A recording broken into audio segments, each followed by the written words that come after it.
Hey guys, tonight we're diving into the most romantic period in human history.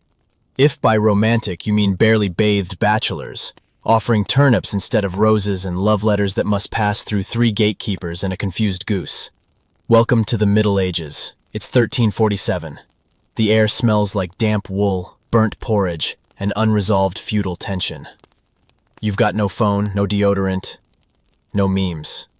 And love? Love is a full-contact sport involving your parents, your priest, and possibly a goat. So, before you get comfortable, take a moment to like the video and subscribe. But only if you genuinely enjoy what I do here. And please let me know in the comments what time it is and where you're tuning in. I know some of you are here from Canada, others from Vietnam, and probably someone brushing their teeth in Germany right now. Now, dim the lights, maybe turn on a fan for that soft background hum, and let's ease into tonight's journey together. You're born into a small village with 43 people, 79 chickens, and zero privacy. By age 5, your parents are already wondering who you'll marry. At 12, you're being sized up by neighbor families like a prize goat. At 14, if you're not married yet, people start whispering. Maybe they're cursed, or worse, maybe they like poetry. You've got 3 romantic options. The kid who once ate a candle, the one who always smells like cheese, and not in a good way, and the one whose family is in a long-standing feud with yours over a stolen turnip. There's no swiping left. There's no hey in your DMs. There are no DMs. The closest thing to flirting is prolonged eye contact while pulling beats.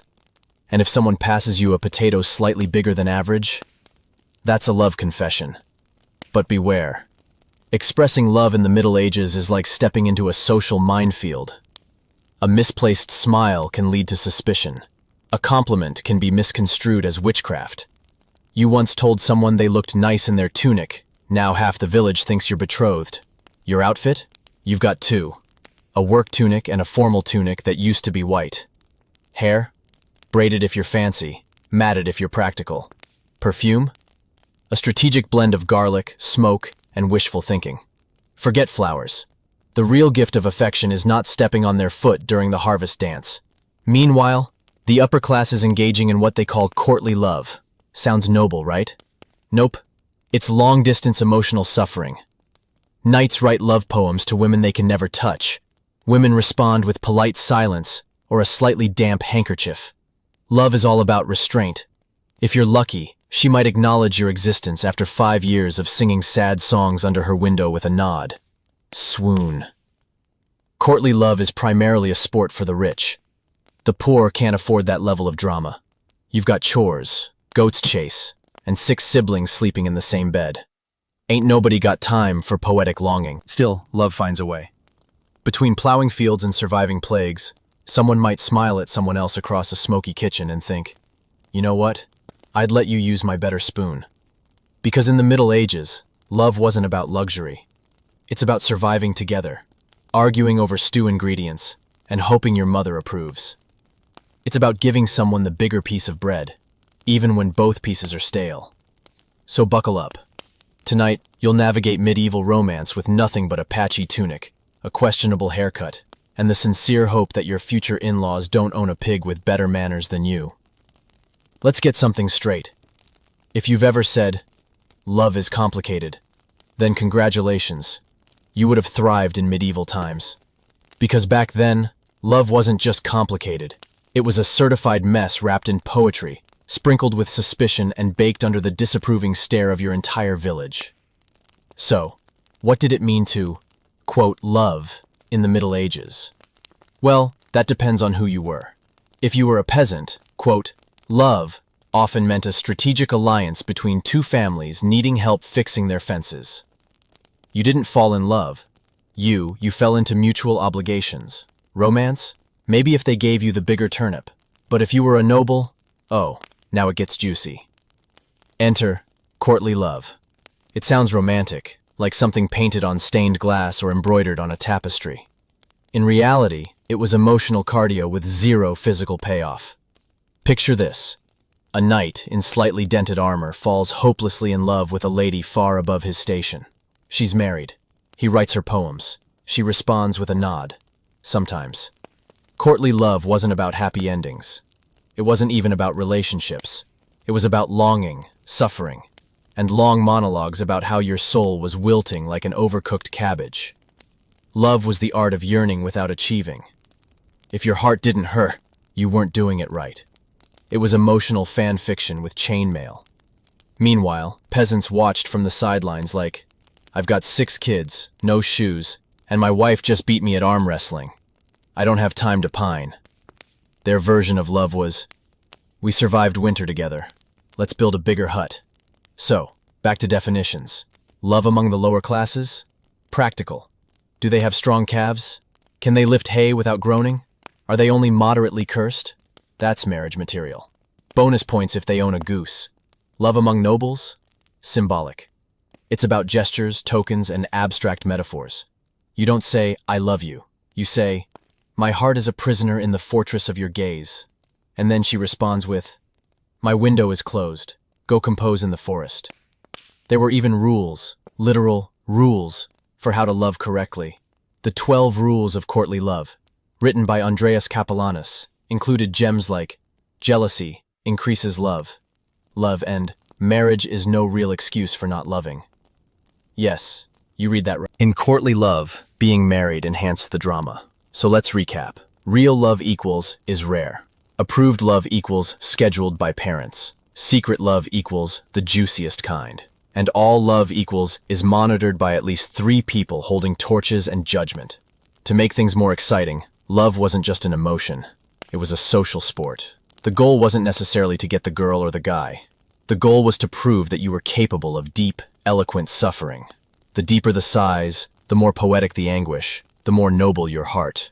And, of course, everything had to be chaste. Touching was forbidden. Prolonged eye contact was already scandalous. If your fingers were brushed accidentally while passing bread, prepare for a 3-week investigation, and maybe a forced marriage. Meanwhile, physical love was reserved for marriage, or for people who got caught and didn't have a noble title to bail them out. So how did people even express love? Through symbols. A ribbon, a glove, a rose, if you could afford one. A stanza of badly rhymed poetry involving the moon, your misery, and probably a metaphor about birds. Love was language, mostly confusing language. And yes, sometimes love bloomed despite the odds. There are tales of shepherds and milkmaids meeting during morning chores, trading glances over milk buckets, falling in love over time, and sharing blisters. That kind of love?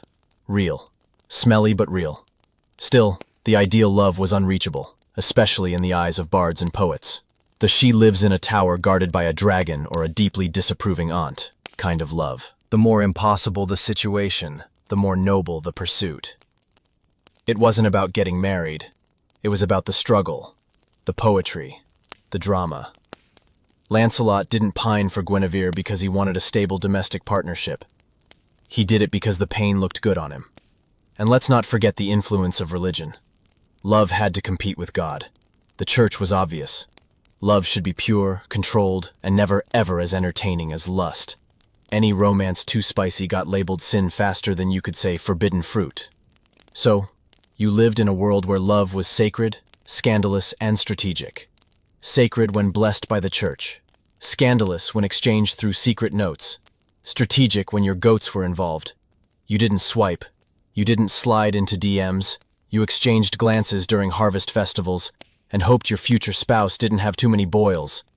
And somehow, despite the mud, the lice, the plagues, and the permanent garlic breath, love endured. Maybe not like in fairy tales, but in songs, stories, whispered prayers, and the smallest moments of kindness in a cold, unpredictable world. Whether you were a knight serenading a married duchess or a farmer sharing your last apple, you were doing your best to figure out what it meant to care for someone without getting excommunicated. Ah, to be noble in the Middle Ages.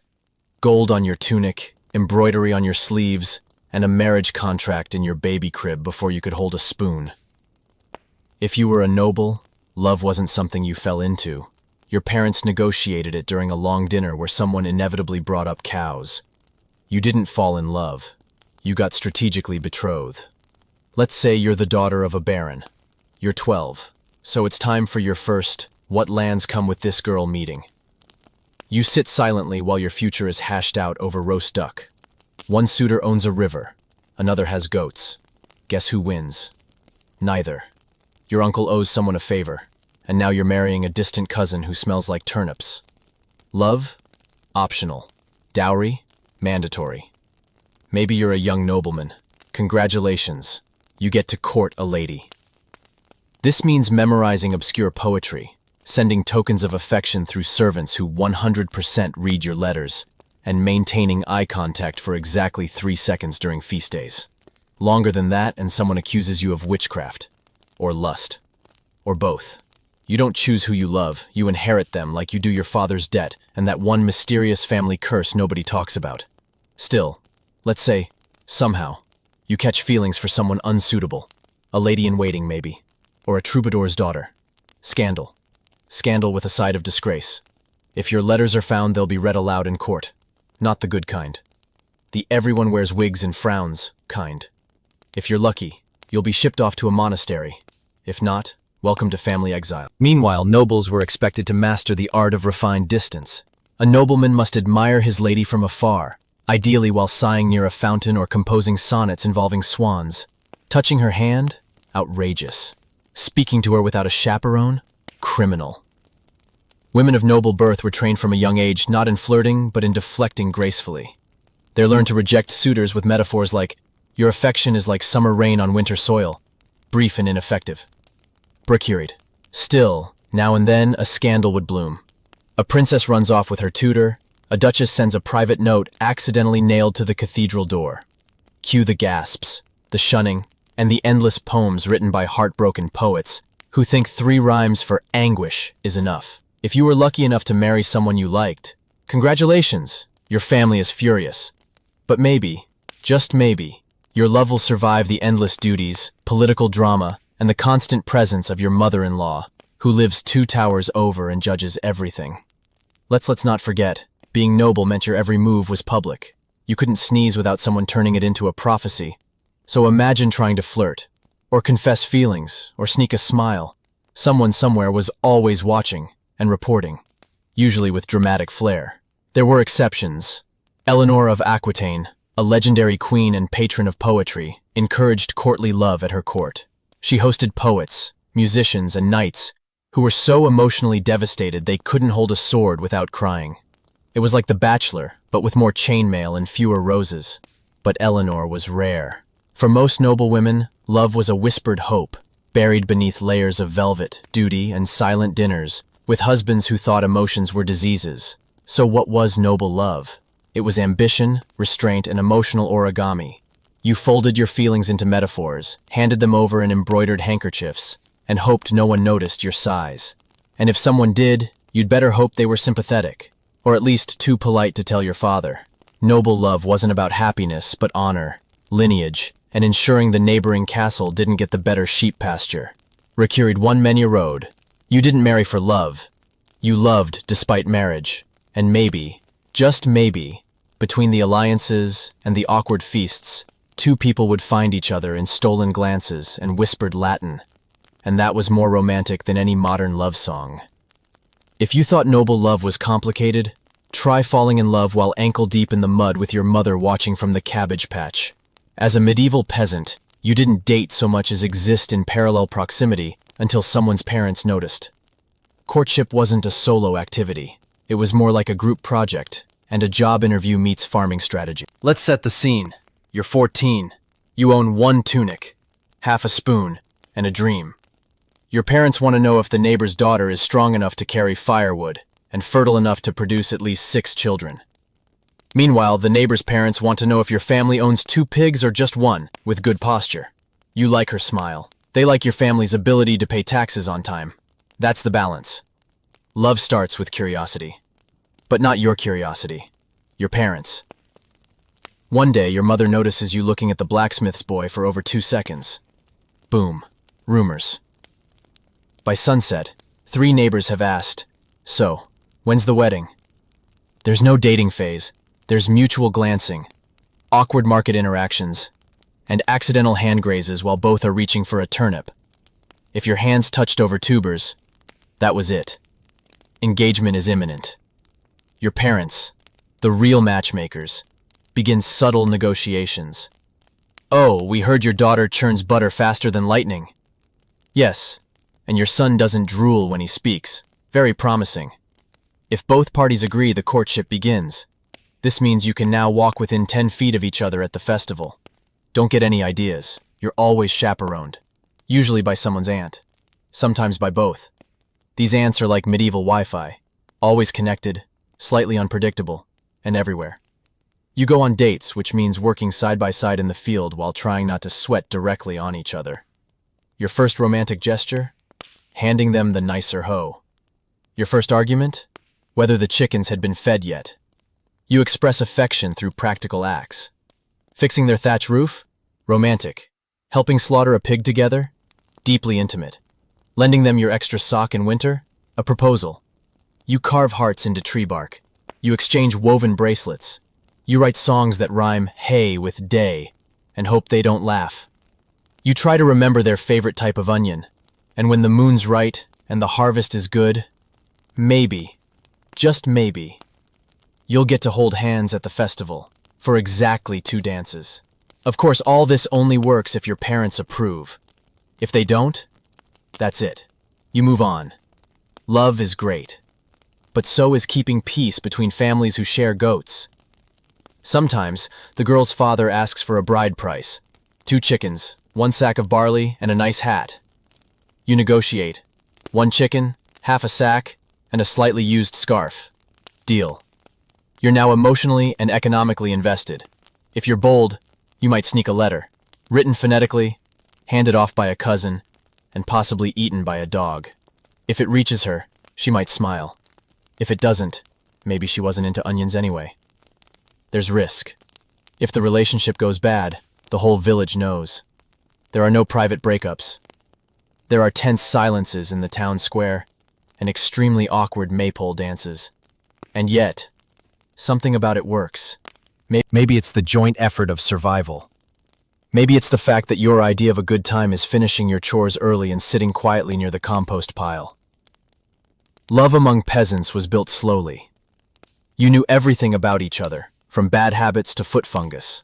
There were no illusions, just hard work, shared jokes, and an unspoken promise that you'd help each other through another winter.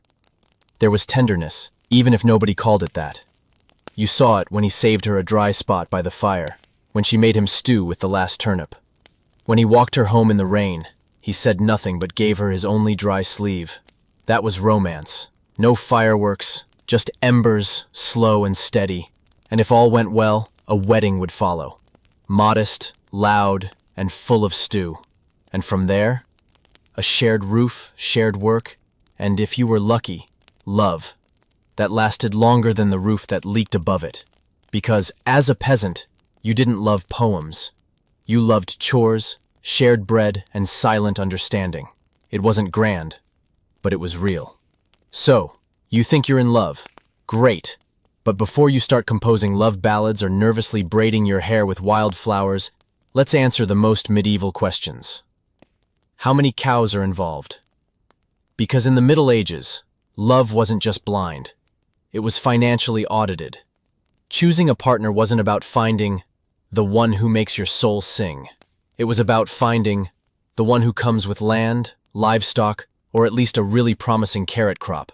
Your heart might flutter, but your parents were calculating dowry to goose ratios. Dowries were the OG dating profiles. Modest girl, 15, comes with 2 goats, half an acre, and a sturdy spinning wheel. Swipe right, you just married into wool. Economic compatibility was everything. A charming personality was pleasing, but could it plow a field?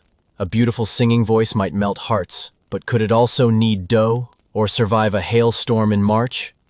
Unlikely. The richer your family, the higher the stakes.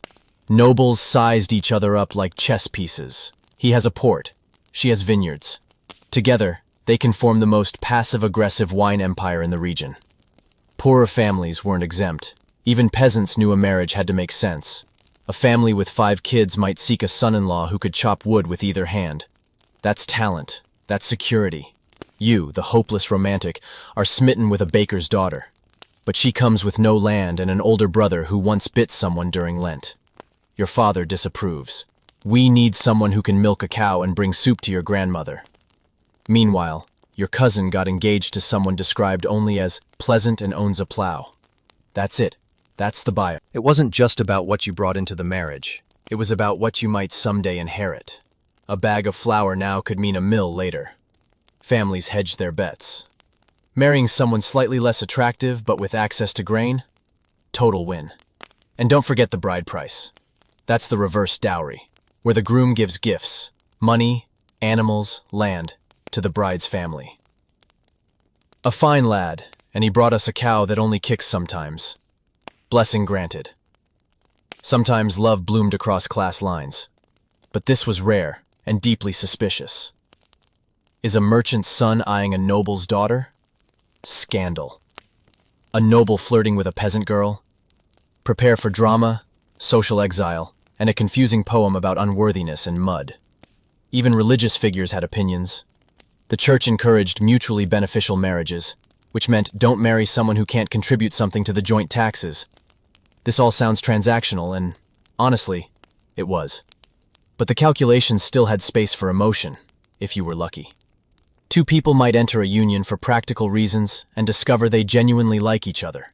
Shared goals, shared humor, shared horror at Cousin Alfred's dancing. Affection grew slowly over lentil stew and long winters. Over rethatching roofs and watching goats do weird things. You might not have married for love, but love could arrive like a stray cat, unexpected, scruffy, and suddenly sleeping on your bedroll. Still, no matter how much you liked someone, everyone around you would ask, do they come with a dowry? And so, love in the Middle Ages was part romance, part resource management. You didn't just date a person. You dated their family, their livestock, and their future financial projections. It wasn't just, do I love them? It was, can we raise chickens together without arguing? Maybe it's the joint effort of survival. Maybe it's the fact that your idea of a good time is finishing your chores early and sitting quietly near the compost pile. Love among peasants was built slowly. You knew everything about each other, from bad habits to foot fungus. There were no illusions, just hard work, shared jokes, and an unspoken promise that you'd help each other through another winter. There was tenderness, even if nobody called it that.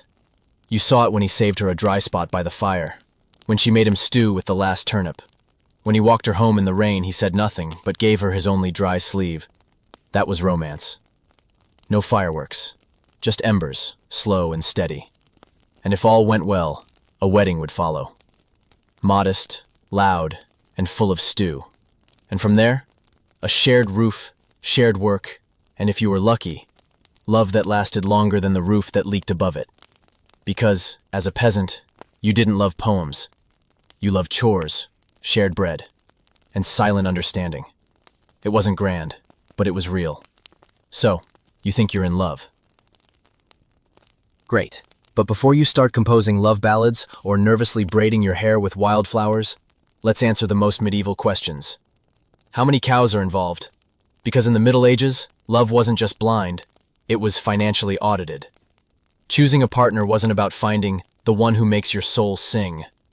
It was about finding the one who comes with land, livestock, or at least a really promising carrot crop. Your heart might flutter, but your parents were calculating dowry to goose ratios. Dowries were the OG dating profiles. Modest girl 15 comes with 2 goats, half an acre, and a sturdy spinning wheel. Swipe right? You just married into wool. Economic compatibility was everything. A charming personality was pleasing, but could it plow a field? A beautiful singing voice might melt hearts, but could it also knead dough or survive a hailstorm in March? Unlikely. The richer your family, the higher the stakes. Nobles sized each other up like chess pieces. He has a port. She has vineyards. Together, they can form the most passive-aggressive wine empire in the region. Poorer families weren't exempt. Even peasants knew a marriage had to make sense. A family with 5 kids might seek a son-in-law who could chop wood with either hand. That's talent. That's security. You, the hopeless romantic, are smitten with a baker's daughter. But she comes with no land and an older brother who once bit someone during Lent. Your father disapproves. We need someone who can milk a cow and bring soup to your grandmother. Meanwhile, your cousin got engaged to someone described only as pleasant and owns a plow. That's it. That's the bio. It wasn't just about what you brought into the marriage. It was about what you might someday inherit.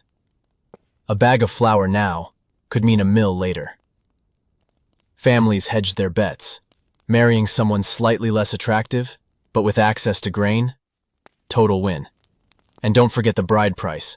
That's the reverse dowry, where the groom gives gifts, money, animals, land, to the bride's family. A fine lad, and he brought us a cow that only kicks sometimes. Blessing granted. Sometimes, love bloomed across class lines, but this was rare and deeply suspicious. Is a merchant's son eyeing a noble's daughter? Scandal. A noble flirting with a peasant girl? Prepare for drama, social exile, and a confusing poem about unworthiness and mud. Even religious figures had opinions. The church encouraged mutually beneficial marriages, which meant don't marry someone who can't contribute something to the joint taxes. This all sounds transactional, and honestly, it was. But the calculations still had space for emotion, if you were lucky. Two people might enter a union for practical reasons and discover they genuinely like each other. Shared goals, shared humor, shared horror at Cousin Alfred's dancing. Affection grew slowly over lentil stew and long winters, over rethatching roofs and watching goats do weird things.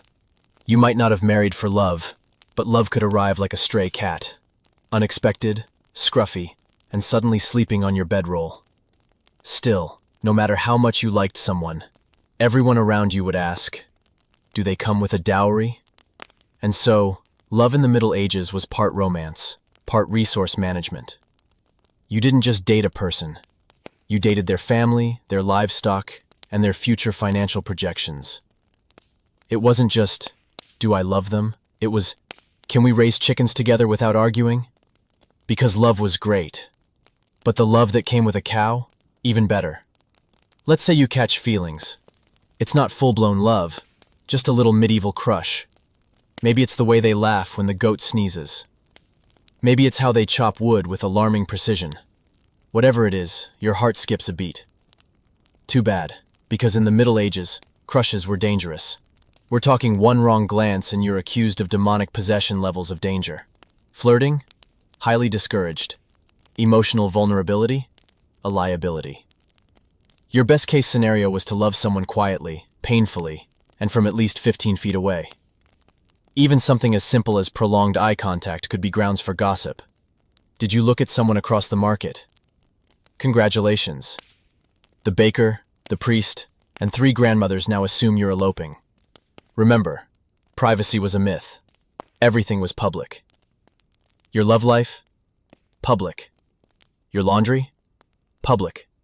The fact that you tripped while staring at your crush and landed in a cabbage cart? Very, very public. And feelings had consequences. If you confessed too soon, you could be rejected publicly. If you waited too long, they might be betrothed to your cousin. Or worse, a blacksmith who doesn't even appreciate poetry. There were no safe spaces to talk about your feelings. No diaries. No group chats. You, your longing, and maybe a nearby sheep who didn't judge. You couldn't just walk up and say, hey, I like you. You had to disguise your affection. Offer them the nicer potato. Compliment their goat's temperament. Leave a flower near their doorway. Not too close, not too soon, and not during a church holiday. Even then, someone might report you. To your parents. To their parents. To the village gossip network, which was faster than any medieval messenger and much more detailed. Crushes weren't private emotions. They were potential scandals. Your heart wanted to dance, but your brain whispered, keep it down, or we'll all get exiled. Worse yet, sometimes feelings were mutual and still hopeless. She's the daughter of a miller. You're the son of a tanner. You smell like leather and regret. Her father wants someone with flour. Your father wants someone who won't ask for shoes. So you pine from afar. You exchange a single look that lasts too long. You write a poem about her smile, then burn it, because if anyone finds it, you'll be mocked until the next harvest moon. And let's talk about poetry. Medieval love poetry was all metaphor. Your eyes are the lanterns that guide my soul through the fog of despair. This is the code for, I saw you once and now I'm emotionally ruined. Even professional poets suffered. Troubadours sang of women they could never touch. Knights wrote sonnets for noble ladies who wouldn't know them from a particularly decorative chair. Love was an endless loop of hope and heartbreak, like medieval jazz. The church naturally had opinions. Uncontrolled emotions were seen as gateways to sin. You weren't supposed to long for human affection. You were supposed to long for divine mercy. A crush wasn't just a risk to your reputation. It was a risk to your soul. So what did you do with all those feelings? You hid them. You folded them into songs, wood carvings, and elaborate braids. You carved initials into tree trunks and pretended it was for good luck. You whispered your love to a candle and blew it out before anyone saw it. And sometimes it worked. Sometimes, against all odds, your affection was returned. You shared a moment, a dance, a laugh over something small, and at that moment, you knew it was worth it. But most times it ended in silence, in pretending. Watch them marry someone else while you clap politely and chew on sadness like stale bread. So yes, you can catch feelings, but don't expect a fairy tale.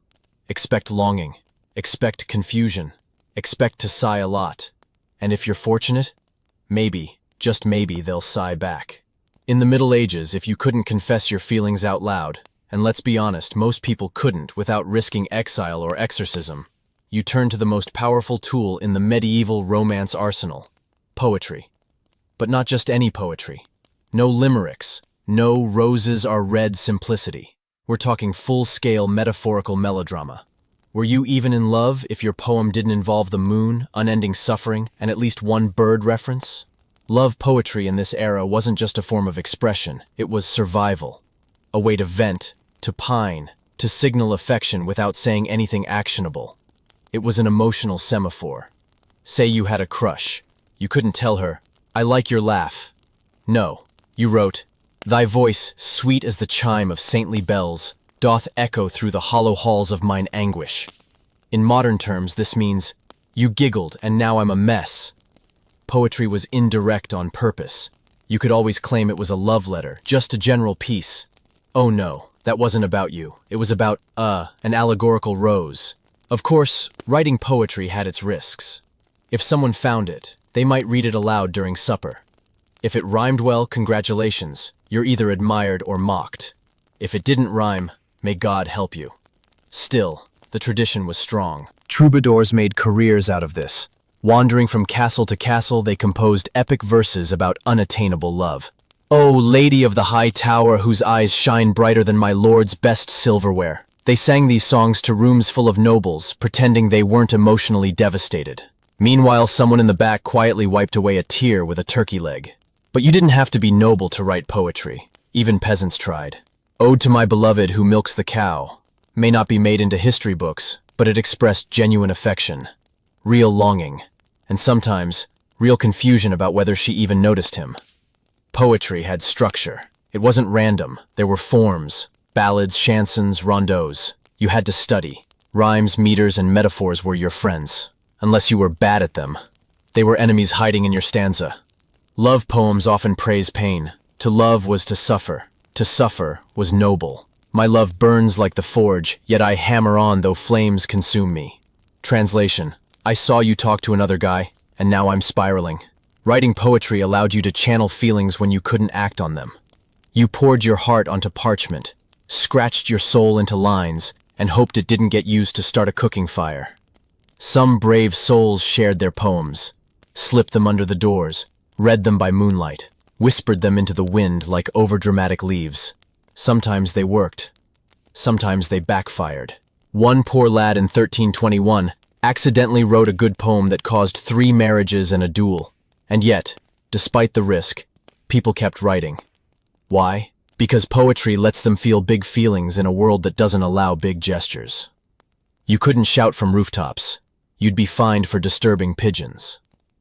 But you could write 4 verses about eternal devotion and sad clouds, and that counted. There's even a story of a knight who fell in love with a lady by watching her drop a glove. He wrote her 12 stanzas, sent them through her maid, and received a reply that simply said, "Nice metaphors. I'm married." Meidel expected tasks. Heartbreak? Sure, but at least he got feedback. And sometimes, just sometimes, a poem would lead to something more.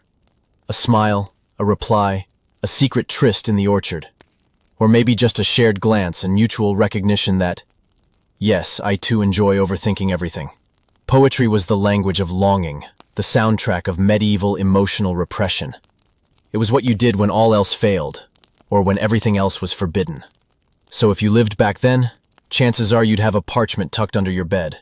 A poem written in cramped script, full of feelings you couldn't say out loud. Lines crossed out, ink smudged, maybe even tear stains. Thank you. Because in the Middle Ages, love was often a whisper, and poetry was how you shouted without getting caught.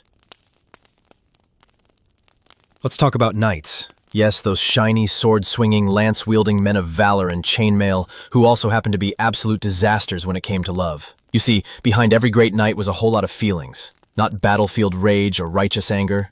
We're talking capital R romance. These men could slay a dragon in the morning, then cry into their helmets at night over a lady who once looked in their direction during a feast. Knights were expected to be brave, noble, and emotionally tormented. That's just how chivalry worked. Welcome to the glorious paradox of the medieval romantic knight. Trained in war but rendered useless by love. One glance comes from a lady behind a curtain, and Sir Geoffrey the Crusher suddenly becomes Sir Geoffrey the Confused. Let's say you're a knight. You've survived crusades, jousts, and a suspicious soup in a roadside tavern. And then, bam, you see her. She's elegant, unattainable, and probably married to someone who owns 3 vineyards and a bishop's blessing. But chivalry demands you do something noble. So, you don't confess your love. That would be too easy. Instead, you dedicate your subsequent tournament victory to her. You ride with her token, a ribbon, a glove, a sock tied to your lance. You write poems about how her eyes are twin moons of sorrow. You practice sighing dramatically on balconies. And you suffer. Oh, you suffer. Because courtly love wasn't about getting the girl. It was about longing, painfully, poetically, and preferably from a respectable distance. Your squire is concerned. Sir, perhaps you'd like to actually talk to her? But no, that would be direct.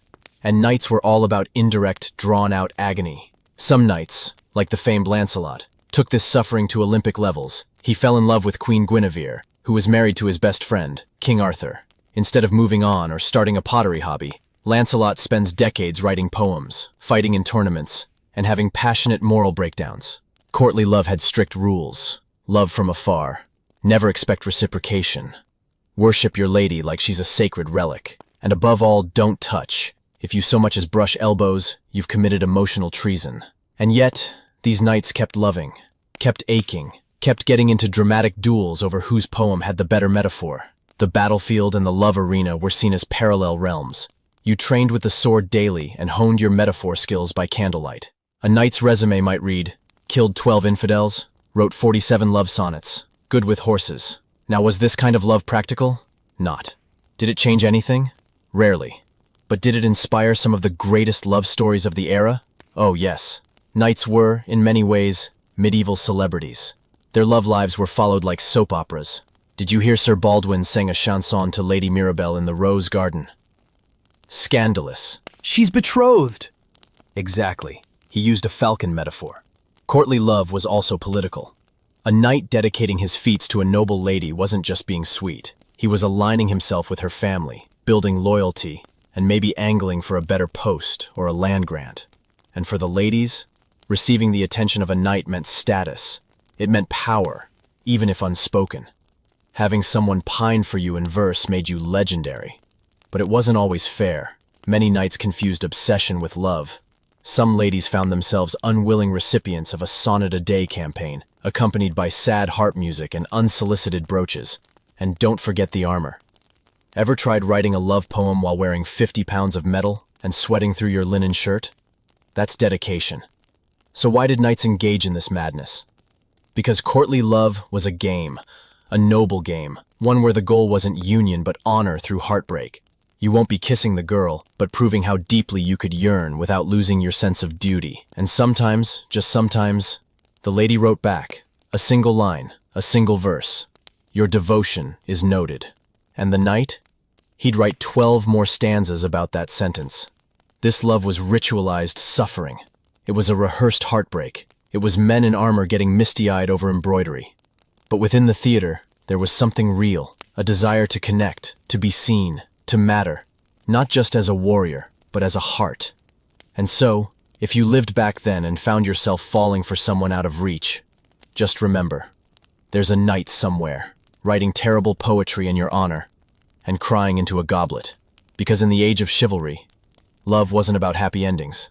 It was about dramatic beginnings and even more dramatic middles. If medieval knights were the emotionally tormented poets of their time, then noble women, the ladies they adored from afar, were the human equivalent of the typing bubble. Mysterious, elegant, and almost always inaccessible. A noble woman's job in the love game? Look beautiful, be silent, and reject romantic advances with dignity, metaphor, and, if necessary, the back of a jeweled glove. You, fair lady of the manor, don't pursue love.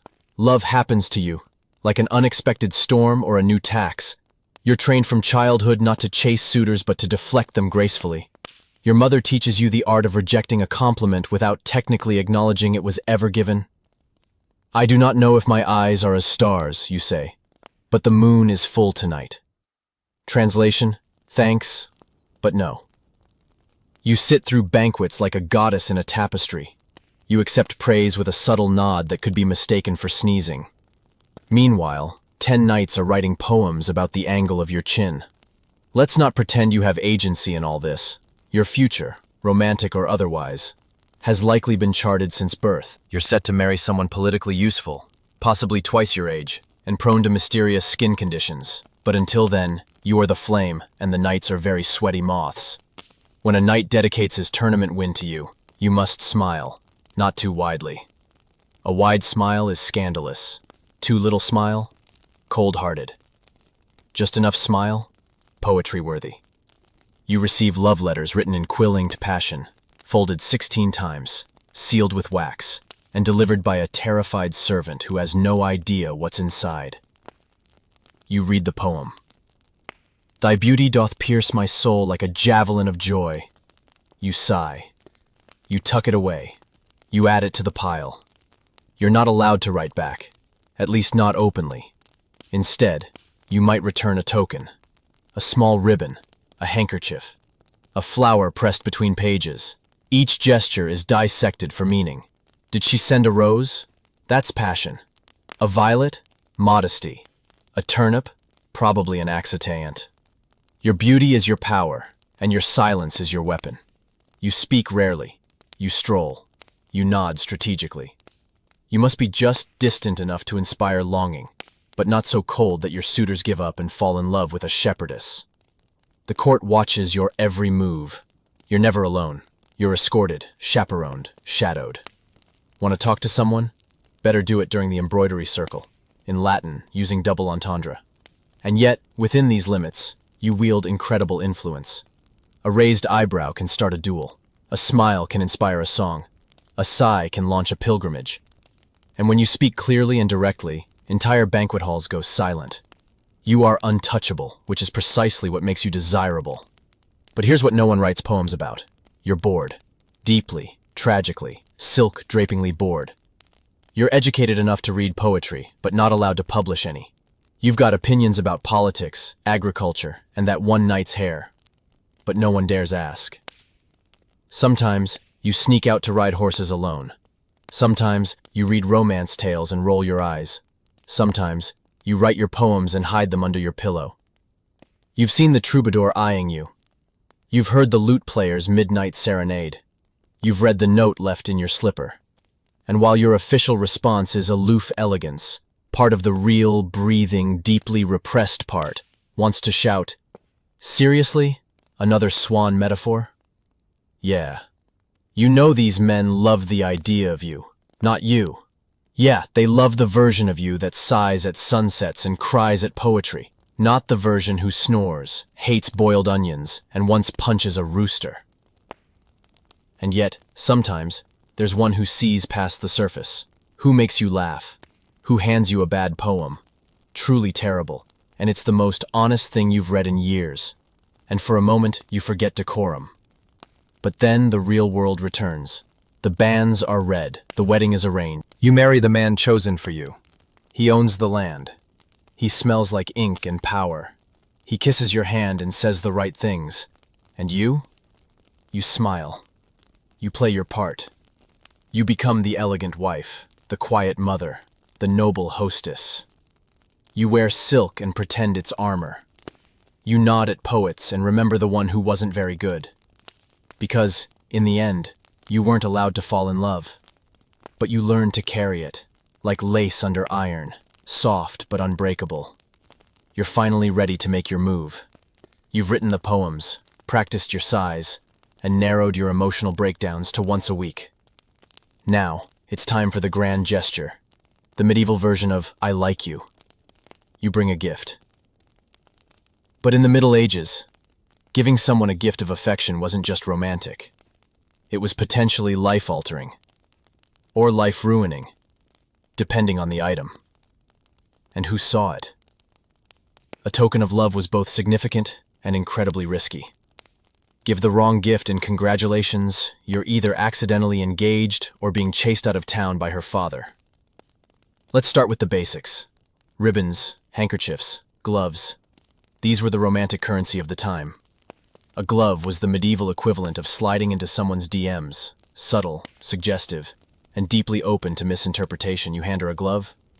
That could mean I'm devoted to you, I admire you from afar, or I found this on the floor and thought you might want it back. Good luck with the fallout. Women, too, gave gifts. A favor tied to a knight's lance was a public declaration. I see you, I support you, and I expect you to win this tournament and not embarrass me. That ribbon? It better flutter dramatically in the breeze. Otherwise, why even bother?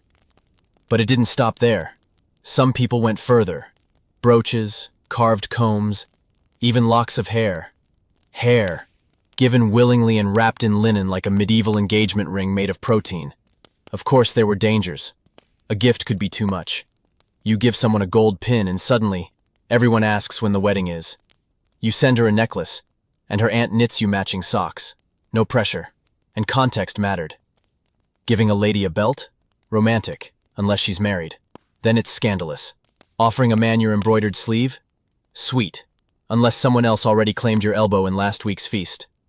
Gifts had layers. A pear might mean desire, a rose meant passion, a baked item meant well. You knew your way around an oven, and that was hot. Also, you had to consider how the gift was delivered. In person? Bold. Via a servant? Dignified. Tied to a bird? Questionable. Slipped into their satchel while they weren't looking? Slightly creepy.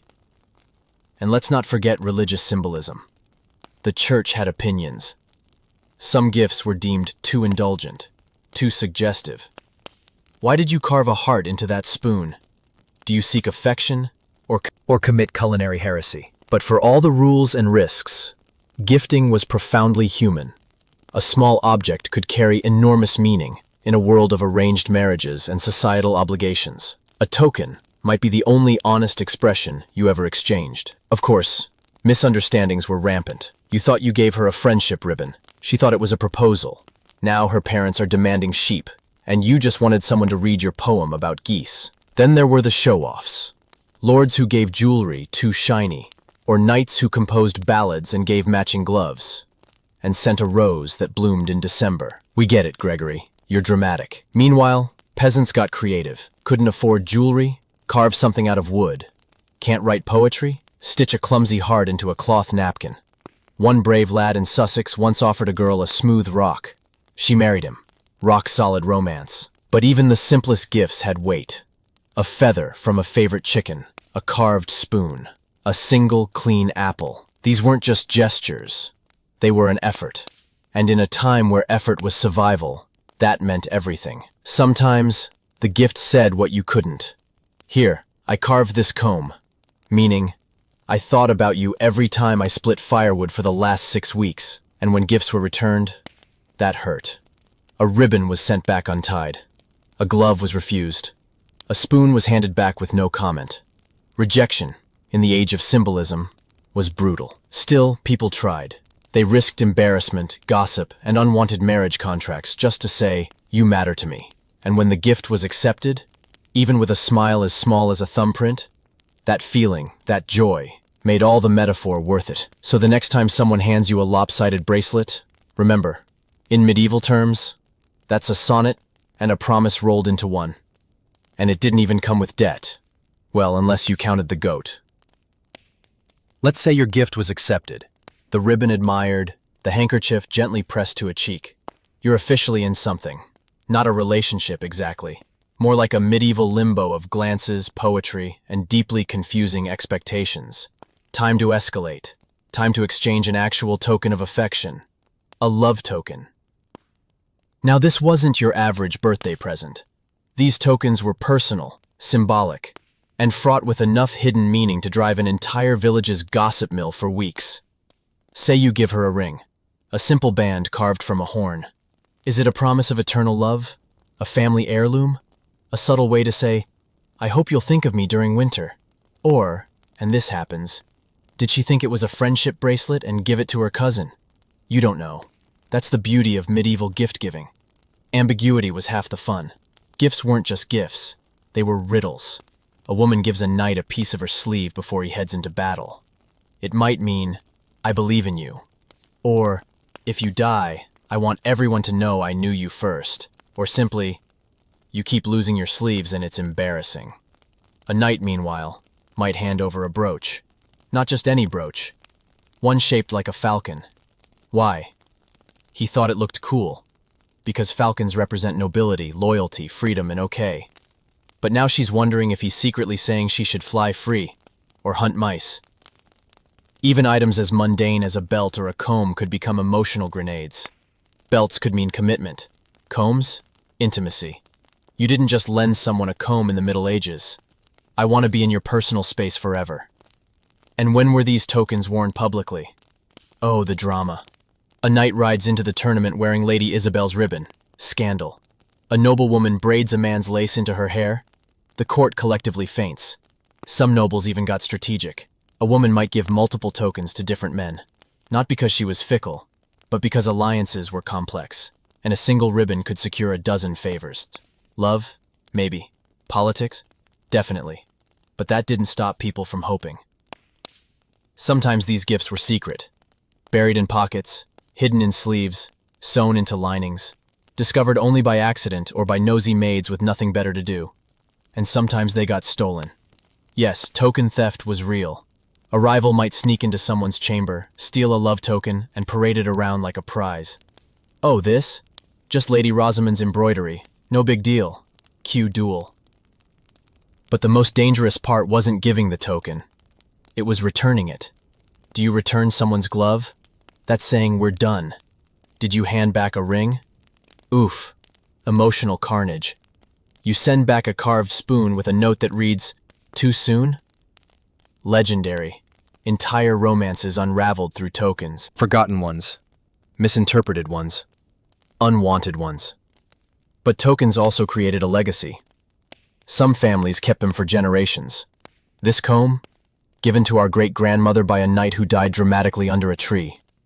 We use it to part our hair on feast days. These objects turn small moments into eternal myths. And for those without means, the poor made tokens too, out of wood, cloth, and even bread. A loaf shaped like a heart, a stick carved with initials, a necklace made from dried berries. Less durable, maybe, but no less sincere. What mattered was the meaning, the weight behind the gesture, the risk of expressing something real in a world where real feelings were rarely safe. Because a token wasn't just a trinket, it was a whisper you could wear, a promise you could hold, a maybe that felt like hope. So yes, go ahead, give her the ribbon, carve her name into a walnut shell, risk the confusion, the scandal, the sideways glances from every ant within 10 miles. Because in the Middle Ages, love wasn't loud. It was quiet. And its loudest language? A token that said everything you couldn't. So, somehow, through poetry, glances, and emotionally symbolic ribbons, you've reached the holy grail of medieval affection. An actual meeting. A date, if we're being generous. More likely, It was a scheduled interaction under the scrutinizing gaze of 3 chaperones, 2 cousins, and at least 1 confused goat. Welcome to courtship. Medieval style. There's no cafe, no candles, no awkward conversations about favorite movies. Your romantic outing is more likely to involve sitting on opposite ends of a bench during the harvest festival. At the same time, a nun watches you like a hawk, and an aunt pretends to embroider you while eavesdropping. Privacy? Don't even dream about it. A medieval couple alone is a scandal waiting to happen. You could be in the middle of the forest and someone's still going to accidentally walk by with a basket of eels and a strong opinion. But let's back up. You're meeting someone you, probably, like. What do you talk about? Well, there are rules. Courtly conversations are formal, poetic, and largely metaphorical. How fares thy heart? It trembles like the leaves of yonder birch. Translation. I'm anxious and I forgot how to blink. You can't be too forward. That's improper. You can't be too reserved. That's disinterest. You need just the right amount of tortured subtlety. Compliment their virtues, not their body. Praise their honor, not their smile. If you mention their actual face, you might as well propose. Touching, forbidden, proximity, strictly regulated. The most intimate gesture you'll share is handing them a cup of watered wine while whispering, "May your health endure." Still, couples found a way. They spoke in riddles. They dropped hints like breadcrumbs. The dove returns to its roost might mean, "Meet me behind the barn after prayers," or it might mean, "I fed the chickens." Medieval love was nothing if not confusing, and if things got serious, you'd upgrade to shared strolls. Not alone, of course. Chaperones doubled as living, breathing, no-touching signs. But you could walk together, talk about your favorite saints, maybe discuss the weather in an emotionally symbolic way. Example, "The sky weeps today." Response, "As does my soul in thy absence." Ah. You'd attend feasts, sitting within eyesight but never close enough to share bread. You'd sing the same songs at festivals, maybe dance, but only in structured group formations where no one ever touched anyone for more than a heartbeat. Flirting was done with your eyes, voice, posture, your entire toolkit, minus anything physical. You had to master the art of appearing interested while maintaining plausible deniability. She stared at him for 4 seconds. No, she was just blinking slowly. You might pass secret notes, handed off through servants or hidden in fruit baskets. Nothing too obvious. You didn't want to end up as the talk of the village, or worse, in a sermon. Because yes, even priests had thoughts on dating. 2 buns, mostly, it was dangerous. Too much time alone could lead to temptation. Too much temptation could lead to kissing. And kissing was a gateway to eternal damnation. So, couples played it safe. They met in groups. They, coincidentally, showed up at the same well. They walked to mass at the same time. They volunteered to help fix the same fence, then exchanged heartfelt glances over a pile of rotten planks. Meanwhile, everyone around them pretended not to notice. While noticing, even the animals got in on the action. Horses had an uncanny knack for whinnying dramatically during emotional pauses. Chickens always choose the perfect moment to flap and ruin the tension. But despite all the barriers, the distance, the rules, the judgmental sheep, something magical happened. They connected, they laughed, they shared stories and dreams, even if only in fragments. And sometimes, that was enough. Enough to build a bond, enough to imagine a future, enough to endure another cold season of muddy roads and emotional repression. Because when you couldn't touch, whisper freely, or even say "I like you" without 3 levels of metaphor, a glance meant everything. A shared silence was sacred. And love, the real kind, bloomed slowly, like frost-thawed snowdrops in spring. And love, the real kind, bloomed slowly, like frost-thawed snowdrops in spring. 2 people, 2 souls, 2 meters apart. For life. If medieval romance had a stage, it wasn't a candlelit dinner or a misty lakeside. It was the village festival, the marketplace, the big, loud event where everyone wore their least dirty tunic and tried not to trip over livestock. Welcome to love's loudest spotlight, the feast day. You're not just there for dancing. You're there for exposure. This is where the entire community, family, friends, enemies, distant cousins who claim you're engaged to their cousin, comes to observe your every move. You're 14. You've practiced smiling without showing teeth. You've washed your face with good soap. Your hair has been combed into submission. This is your moment. In Tuo, outside of Reject, you spot your maybe crush across the square, dressed in their finest, which, to be clear, means their shirt has fewer visible patches than usual. Your palms sweat. You approach cautiously, but you're not alone. Nobody is ever alone. There are chaperones, elders, wandering friars, gossip specialists, and of course the random old lady who always knows everything. Your interaction begins with pleasantries. Good morrow. Pleasant turnip harvest, yes? So far, so safe. But then the dance starts. Ah yes, the medieval group dance, the ultimate social blender. You hold hands briefly. You twirl, but only under strict choreography. You laugh carefully. The rules of the dance are as strict as the rules of courtship. Did you mess up a step? It's cute. Do you linger on a hand? You're getting married. Even the music has judgment built in. The tempo changes when two people look too interested in each other. The tambourine player is watching you. Still, festivals are your chance to shine. You can show off your embroidery, your beat carving skills, your ability to milk a goat with one hand while singing. These are the qualities people admire. For nobles, court festivals are equally theatrical, with more velvet and dramatically longer toasts. You raise your goblet across the table in a coded gesture of affection. To the lady whose virtues outshine the moon, she raises hers in reply. And to the knight whose armor is only slightly rusted. Everyone claps. Everyone knows. Nobody says it. Meanwhile, the minstrels are having a field day. They compose verses on the spot. Two hearts entwined by fate and bread. It doesn't rhyme, but it gets applause. And of course, the gift exchange peaks here. You present your token. A carved spoon, a locket, a sprig of lavender. If she accepts it, victory. If she pins it to her dress, you just became a hot topic until the next Saints' Day. But there's danger in the air. Festivals also mean competition. That guy who once tried to woo your love interest with a pear, he's here. And he's got apples this time. The drama. Worse still, public games. Archery contests. Sack races. The infamous Catch the Pig event. Do you want to impress her? Win gracefully. Lose hilariously. Fall into a cart of onions and come up smiling. That's the move. Festivals bring opportunity. And chaos. A spilled drink. A misinterpreted toast. A wrongly delivered token. Suddenly you're betrothed to the baker's niece. But there's also a real connection. As the sun sets and torches flicker, you find a quiet moment near the bread table. Your crush stands beside you. You both reach for the exact honey cake. Fingers brush, heart races. And then, her uncle calls her away. Of course, because nothing in medieval romance lasts longer than 5 seconds uninterrupted. Still, festivals matter. They're the spark, the stage, the proving ground.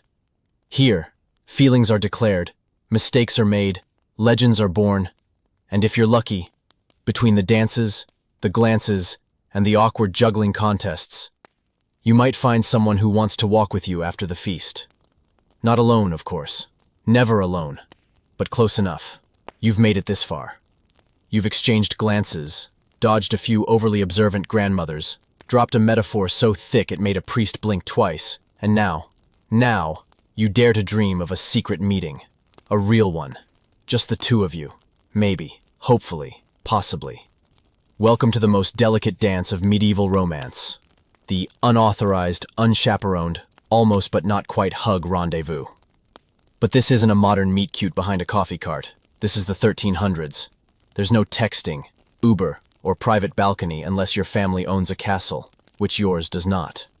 So you plan your secret moment like a spy mission with strong emotional undertones. Step 1. The excuse. You can't just leave. You need a reason.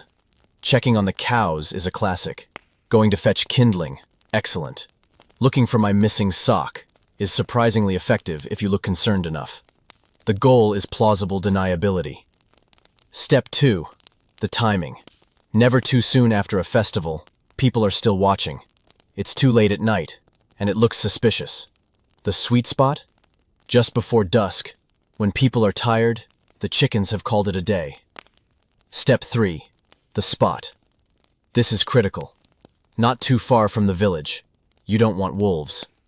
Not too close. You don't want Martha. Ideal choices. Behind the mill, noisy enough to cover whispers. The south side of the orchard. The north is cursed, obviously. That one stone bench near the shrine of St. Ethelfreda, who is also the patron saint of awkward flirting. So you sneak off. Your heart pounds like a blacksmith with a deadline. Every twig that snaps sounds like judgment. Then, there they are. They also made it. Their tunic is only slightly wrinkled, their smile unsure. You both stand there like actors in a scene neither of you rehearsed. The first words, always weird. "Nice evening," you mutter. They nod. Stars are quite present, a solid start. You both know this time is borrowed. You must be careful so your bodies stay a polite 2 to 3 goat lengths apart. The unspoken rule: if your shadows touch, it might count as intimacy. You talk, haltingly at first, about the weather, work, saints, and eventually each other, carefully, delicately. You ask about their favorite kind of soup. They ask what your chickens are named. It's thrilling. Sometimes you bring something. A scrap of cloth, a half-decent plum, a whittled charm shaped vaguely like a fish. Not because they like fish. It was just the only shape you could manage.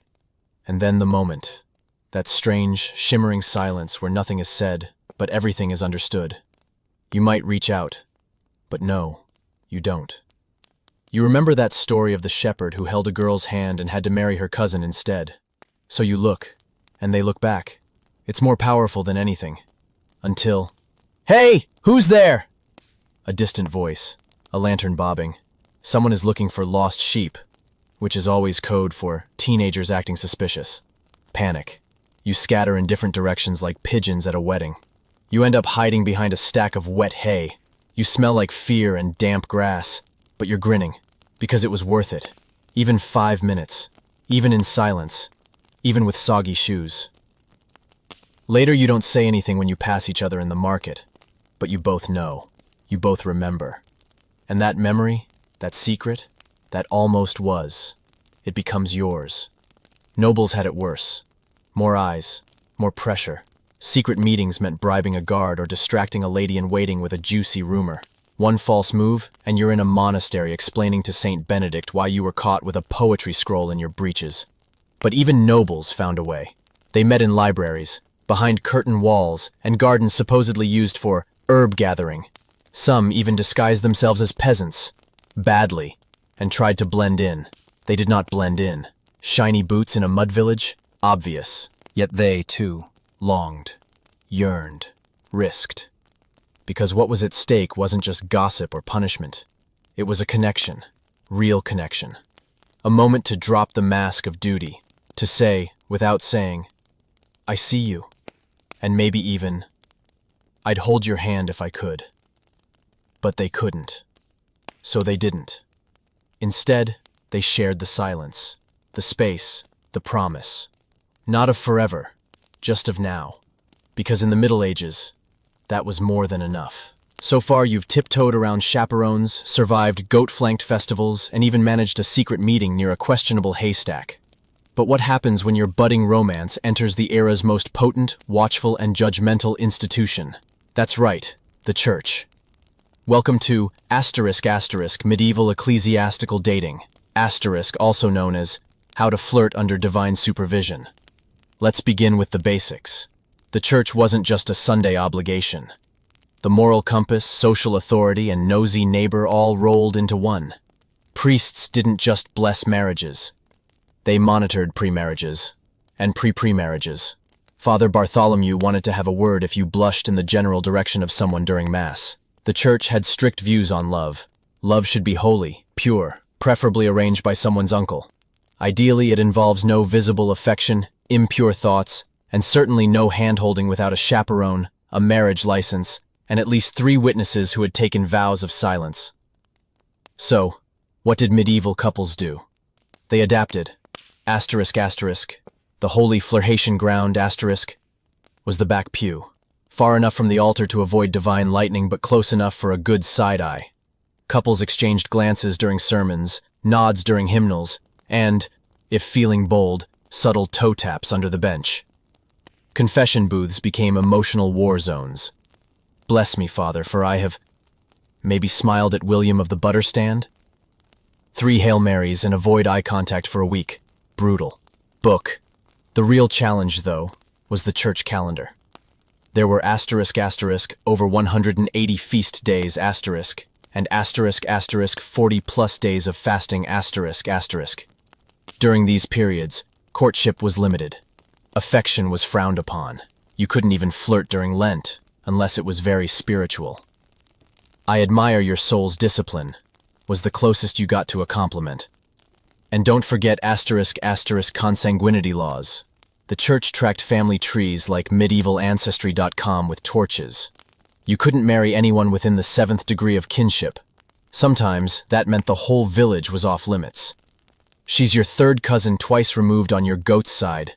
Drat. Even approved courtship had to be chaste. Premarital affection? Forbidden. Premarital thinking about affection? Also frowned upon. You weren't just expected to act pure. You were supposed to feel pure, which is hard when your crush wears a good tunic and smiles during psalms. That's why couples got creative. They timed their visits, walked to mass coincidentally at the same hour, helped scrub the same chapel floor, sang next to each other during vespers. Every interaction was coded. Even holding a hymn book together felt scandalous. Some churches became unexpected matchmaking hubs. If she shares her prayer mat, she probably likes you. If he offers holy water with a wink, that's serious. And when were couples ready to go public? They announced their intentions with bans of marriage 3 consecutive Sundays of declaring your plans. It was like Facebook's in a relationship, but shouted by a priest. This public declaration let the community object. Speak now or forever hold your peace wasn't just for drama. Villagers took it seriously. I saw him eating turnips with someone else. Bam. Engagement delayed. Still, some love stories triumphed. A candle passed secretly, a shared seat during lessons in Latin.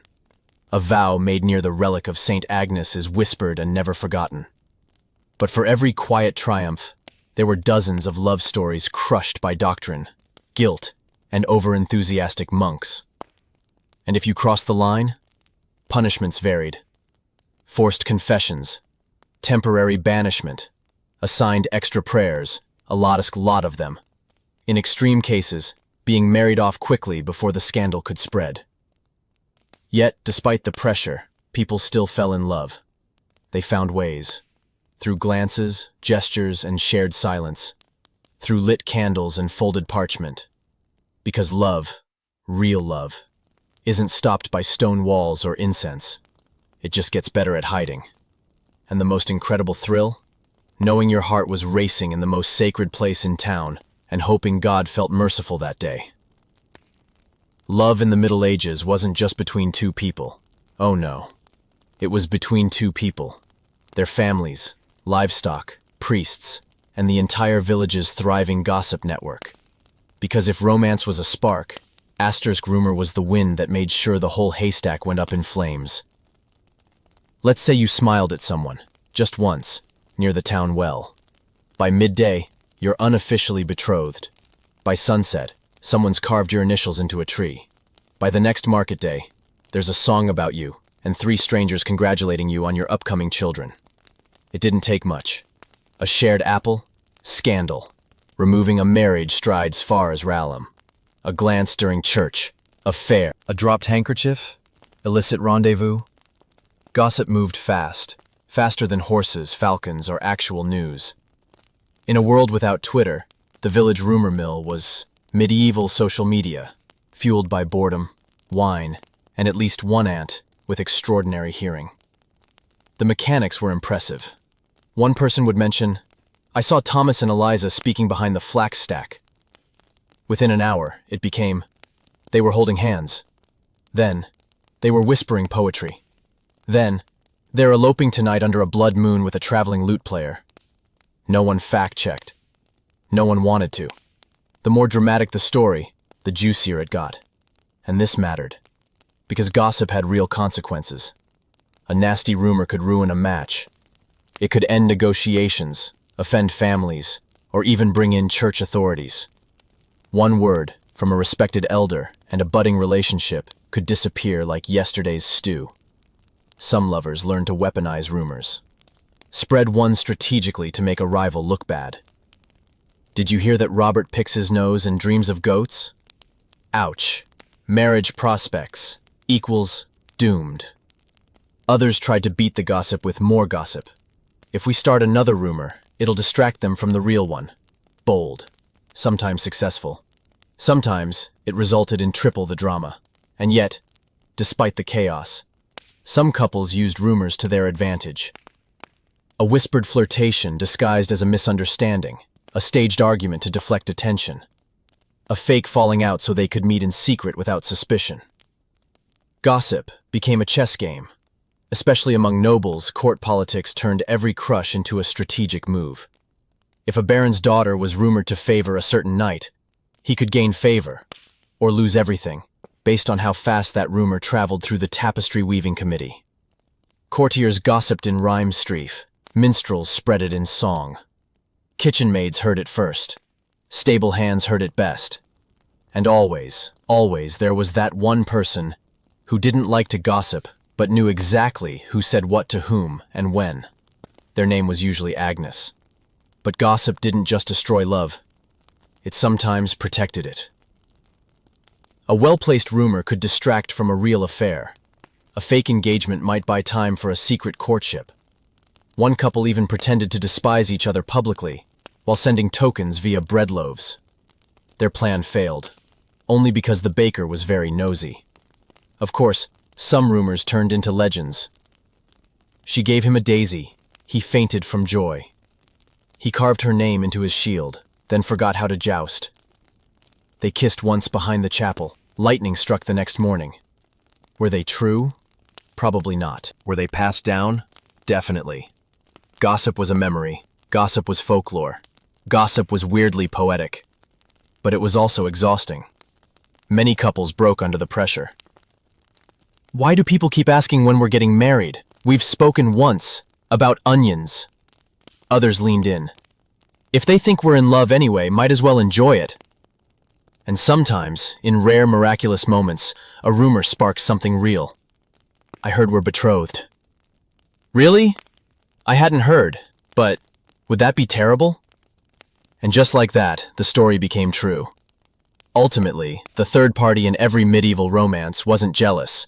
It was a rumor, wearing a bonnet, sipping mead and humming suspiciously. And somehow, for better or worse, it was always part of the love story. If your medieval romance somehow survived the glances, the festivals, the judgmental chickens, and the thunderous whisperings of Aunt Agnes, congratulations. You've made it to the boss level of medieval dating. Parental involvement. Nothing says true love like having your emotional future negotiated over stew by people who use terms like sheep yield per annum. In the Middle Ages, courtship wasn't just about feelings. It was a business transaction with light sighing. Love? That's nice. But have you considered land consolidation? Let's say you're smitten. You've exchanged tokens. You've shared a meaningful apple. You've met behind the shrine of Saint, please don't tell my dad. Now comes the hard part. Convincing your parents that this isn't just a youthful whim. It's a socio-economically strategic union. First, there's the family meeting. No candles, no violins, just your father, their father, your mother's exchanging skeptical looks, and a monk scribbling notes in Latin. What's discussed? Oh, everything except romance. Does he own land? Does her uncle have debts? How many pigs? What's the average goat-to-field ratio? Is anyone cursed? You laugh, but it's come up. The couple? Silent. You're allowed to sit there, occasionally nodding, like furniture with feelings. Meanwhile, the parents compare dowries to bartering at a fish market. She comes with 2 cows, 3 geese, and a copper pan. Mine brings a vineyard, a 5th cousin who's a bishop, and no history of boils. It's tense, it's transactional, and somehow, it decides the rest of your life. If you're lucky, your parents approve. If you're lucky, You both actually like each other. Not. Things get messy. Some parents pull rank. You'll marry the miller's daughter and like it. Others threaten exile. One lad tried to elope and ended up in a monastery, knitting socks for 7 years. Sometimes families sabotage relationships they don't approve of. Fake rumors. Discreet bribes. One dad bought every turnip in town so his daughter's suitor would have nothing to impress her with. But occasionally, magic happens. The parents agree. The dowry is reasonable. No one mentions curses. You're allowed to court. Officially. That means supervised walks, approved feast day interactions. And yes, more meetings. Because now the marriage contract must be drawn. It includes clauses like, who gets what if someone dies early? What happens to the goats? The exact number of blankets expected as part of the wedding trousseau. Romantic? Not really. Necessary? Absolutely. Because marriages weren't just unions of hearts, they were mergers. Strategic, practical, generationally binding mergers, with the added twist of potential affection. Parents viewed love like they viewed wine. Better if aged, balanced, and stored in a secure, family-aligned barrel. Still, even within this rigid framework, couples found joy. They made the most of their sanctioned moments. They whispered under the guise of prayer. They passed notes folded into recipe books. One couple fell in love while translating a livestock ledger. It wasn't glamorous, but it was real. And truth be told, some parents weren't villains. They genuinely wanted their children to be safe, stable, warm in winter, and not married to someone who talks to turnips. They knew the world was harsh, that survival often trumped passion. So they negotiated, hoped. And sometimes, just sometimes, they saw their children smile and thought, maybe love has a place too.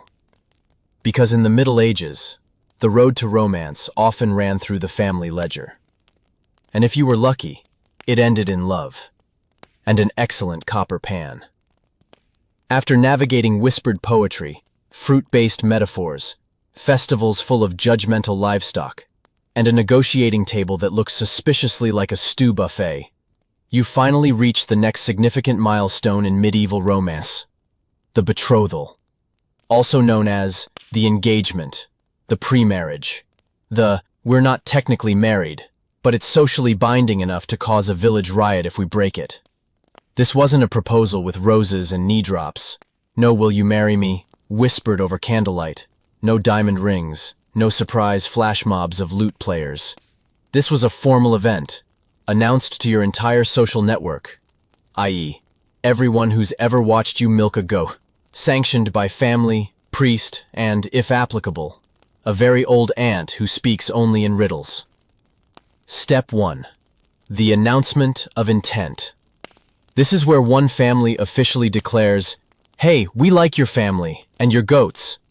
Let's join fortunes and make grandchildren with strong legs and land rights.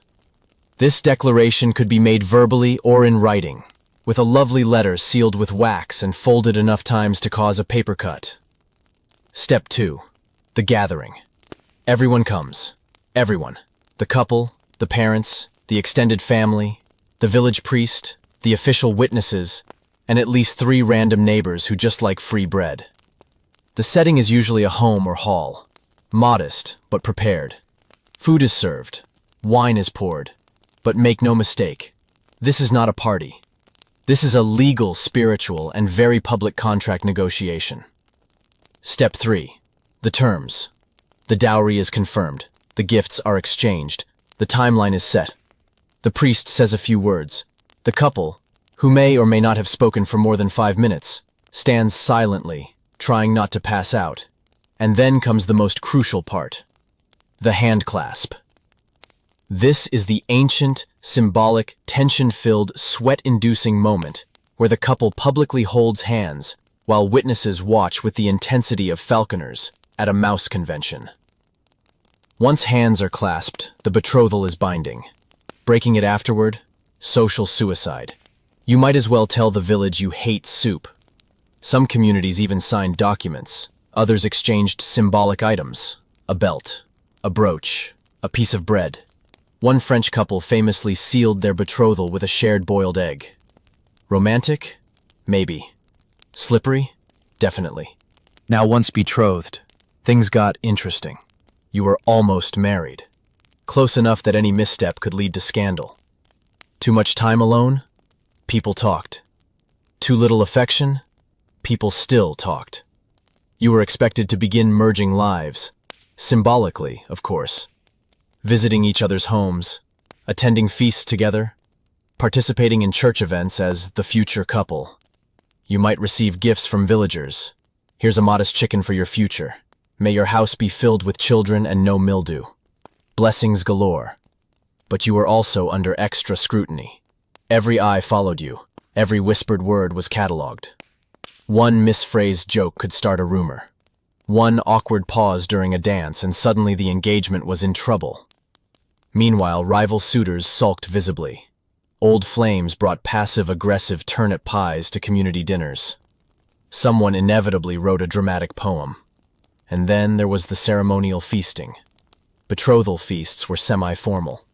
Not weddings, but events where someone roasted a whole animal, and people drank enough to believe they could sing harmony.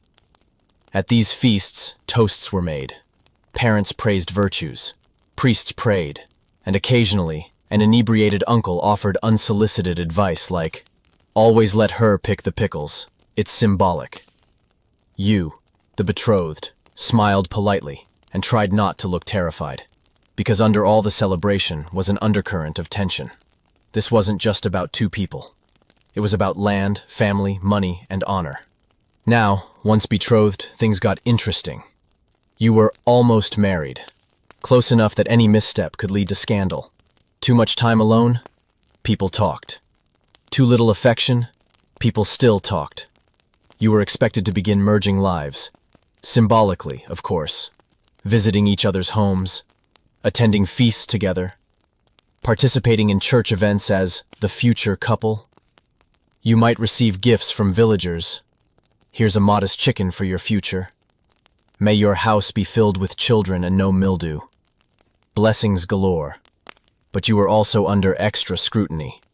Every eye followed you. Every whispered word was catalogued. One misphrased joke could start a rumor. One awkward pause during a dance, and suddenly the engagement was in trouble. Meanwhile, rival suitors sulked visibly. Old flames brought passive-aggressive turnip pies to community dinners. Someone inevitably wrote a dramatic poem. And then there was the ceremonial feasting. Betrothal feasts were semi-formal. Not weddings, but events where someone roasted a whole animal and people drank enough to believe they could sing harmony. At these feasts, toasts were made. Parents praised virtues. Priests prayed. And occasionally, an inebriated uncle offered unsolicited advice like, "Always let her pick the pickles. It's symbolic." You, the betrothed, smiled politely and tried not to look terrified, because under all the celebration was an undercurrent of tension. This wasn't just about two people. It was about land, family, money, and honor. To break a betrothal now required serious cause: infidelity, disease, scandal, or one of you turning out to be a heretic.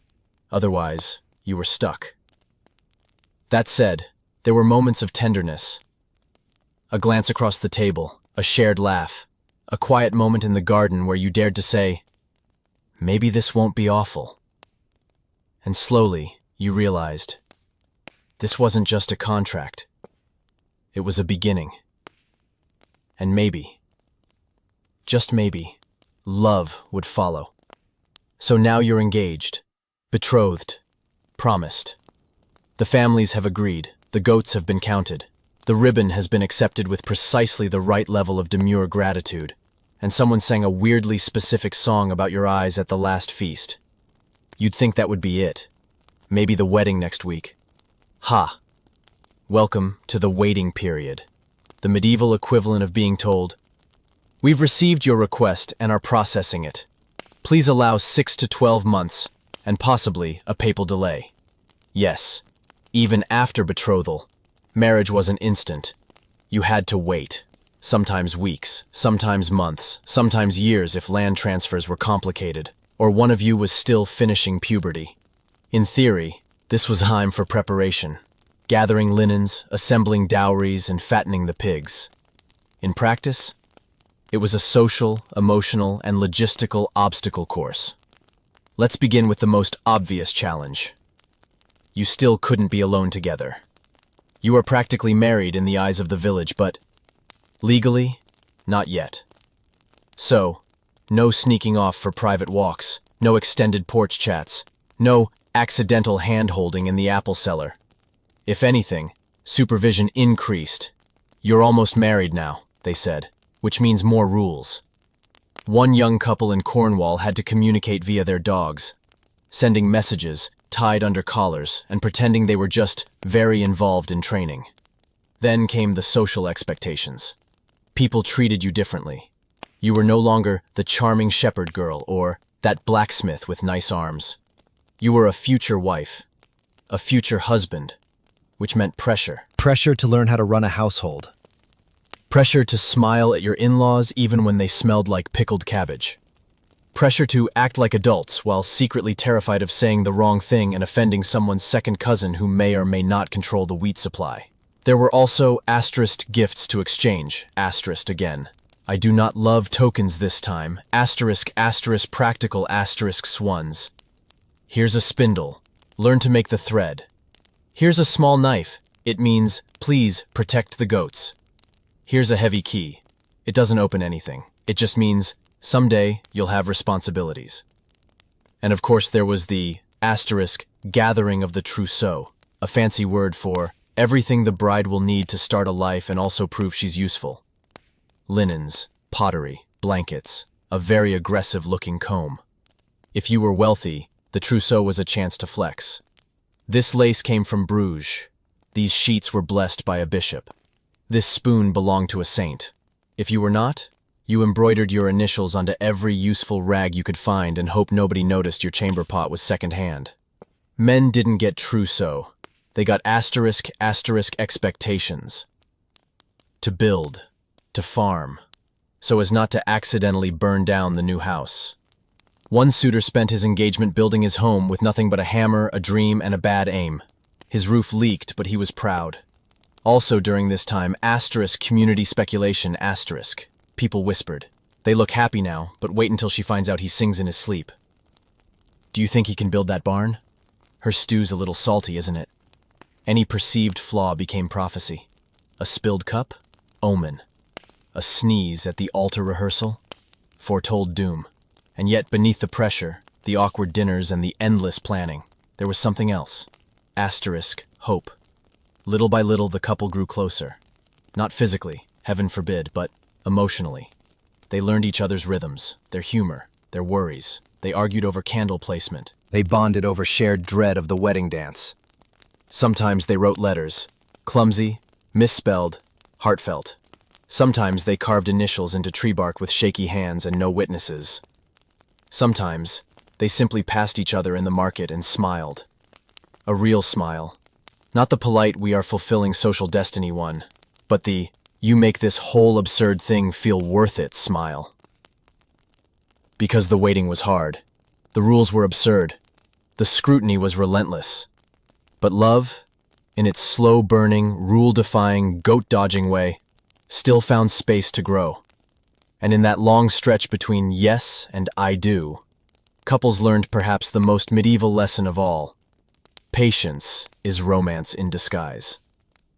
The day has finally come. You're getting married after months or years of waiting, negotiating, whispering near haystacks, exchanging poultry-themed gifts, and surviving Aunt Agnes's ongoing commentary. Cue the bells. But don't expect rose petals, violin quartets, or teary-eyed vows at sunset. This is a medieval wedding, where the most romantic phrase you might hear is, "The sheep were unusually quiet today." Let's start with the ceremony, which for most people took place outside. That's right. No grand indoor chapel. You married on the church porch, often before Sunday Mass, with the entire village in attendance whether you invited them or not. It was public. It was loud. It was usually chilly. If you were lucky, the chickens stayed off your dress. The priest would begin with a statement of intent, which went something like, "If anyone knows a reason these two should not be joined in holy matrimony, speak now." And then, suspense. Because medieval villagers loved drama, someone constantly coughed suspiciously. But the ceremony proceeded, if no objections came, or if a conveniently timed hymn drowned them out. You'd clasp hands, yes, again, and state your vows. No long speeches, just clear, binding words. In some regions, Latin. In others, the local dialect. All equally binding in the eyes of God, the church, and 6 nosy neighbors. Rings? Maybe, if you had one. Made of copper or iron. Possibly borrowed. Reused. Once the vows were made and the priest declared them official, congratulations. You were legally, spiritually, and agriculturally bound. Now came the procession. Not a limo, not a horse-drawn carriage. You walked. Through the village. With everyone. Throwing grain, singing, and possibly banging pots for good luck. The noise was meant to ward off evil spirits and attract more grain. At your new home, or your in-laws' barn if you weren't that lucky, a wedding feast awaited. This feast was the one time everyone relaxed. Laughter, ale, dancing that somehow always turned into group chats. The kind of revelry where someone juggled eels and no one questioned it. The menu? Hearty and symbolic. Bread for prosperity, salt for endurance, honey for sweetness, a suspicious stew for humility. There would be toasts, a lot of them, each is more exaggerated than the last. To the bride's beauty, to the groom's strength, to the goats that made this possible. Some guests brought gifts, linen, bread, maybe a carved spoon. One uncle brought a bucket and declared it the foundation of every good household. Then came the rituals. Depending on the region, you might jump over a broom, or a stool, or each other. You might be pelted with seeds, or escorted to the bedchamber while your cousin sang a vaguely inappropriate blessing. And yes, there was often a public bedding ceremony. Relax. You didn't have to actually do anything in front of people, but they would walk you to the room, and they might wait outside, and they expected proof of something by morning.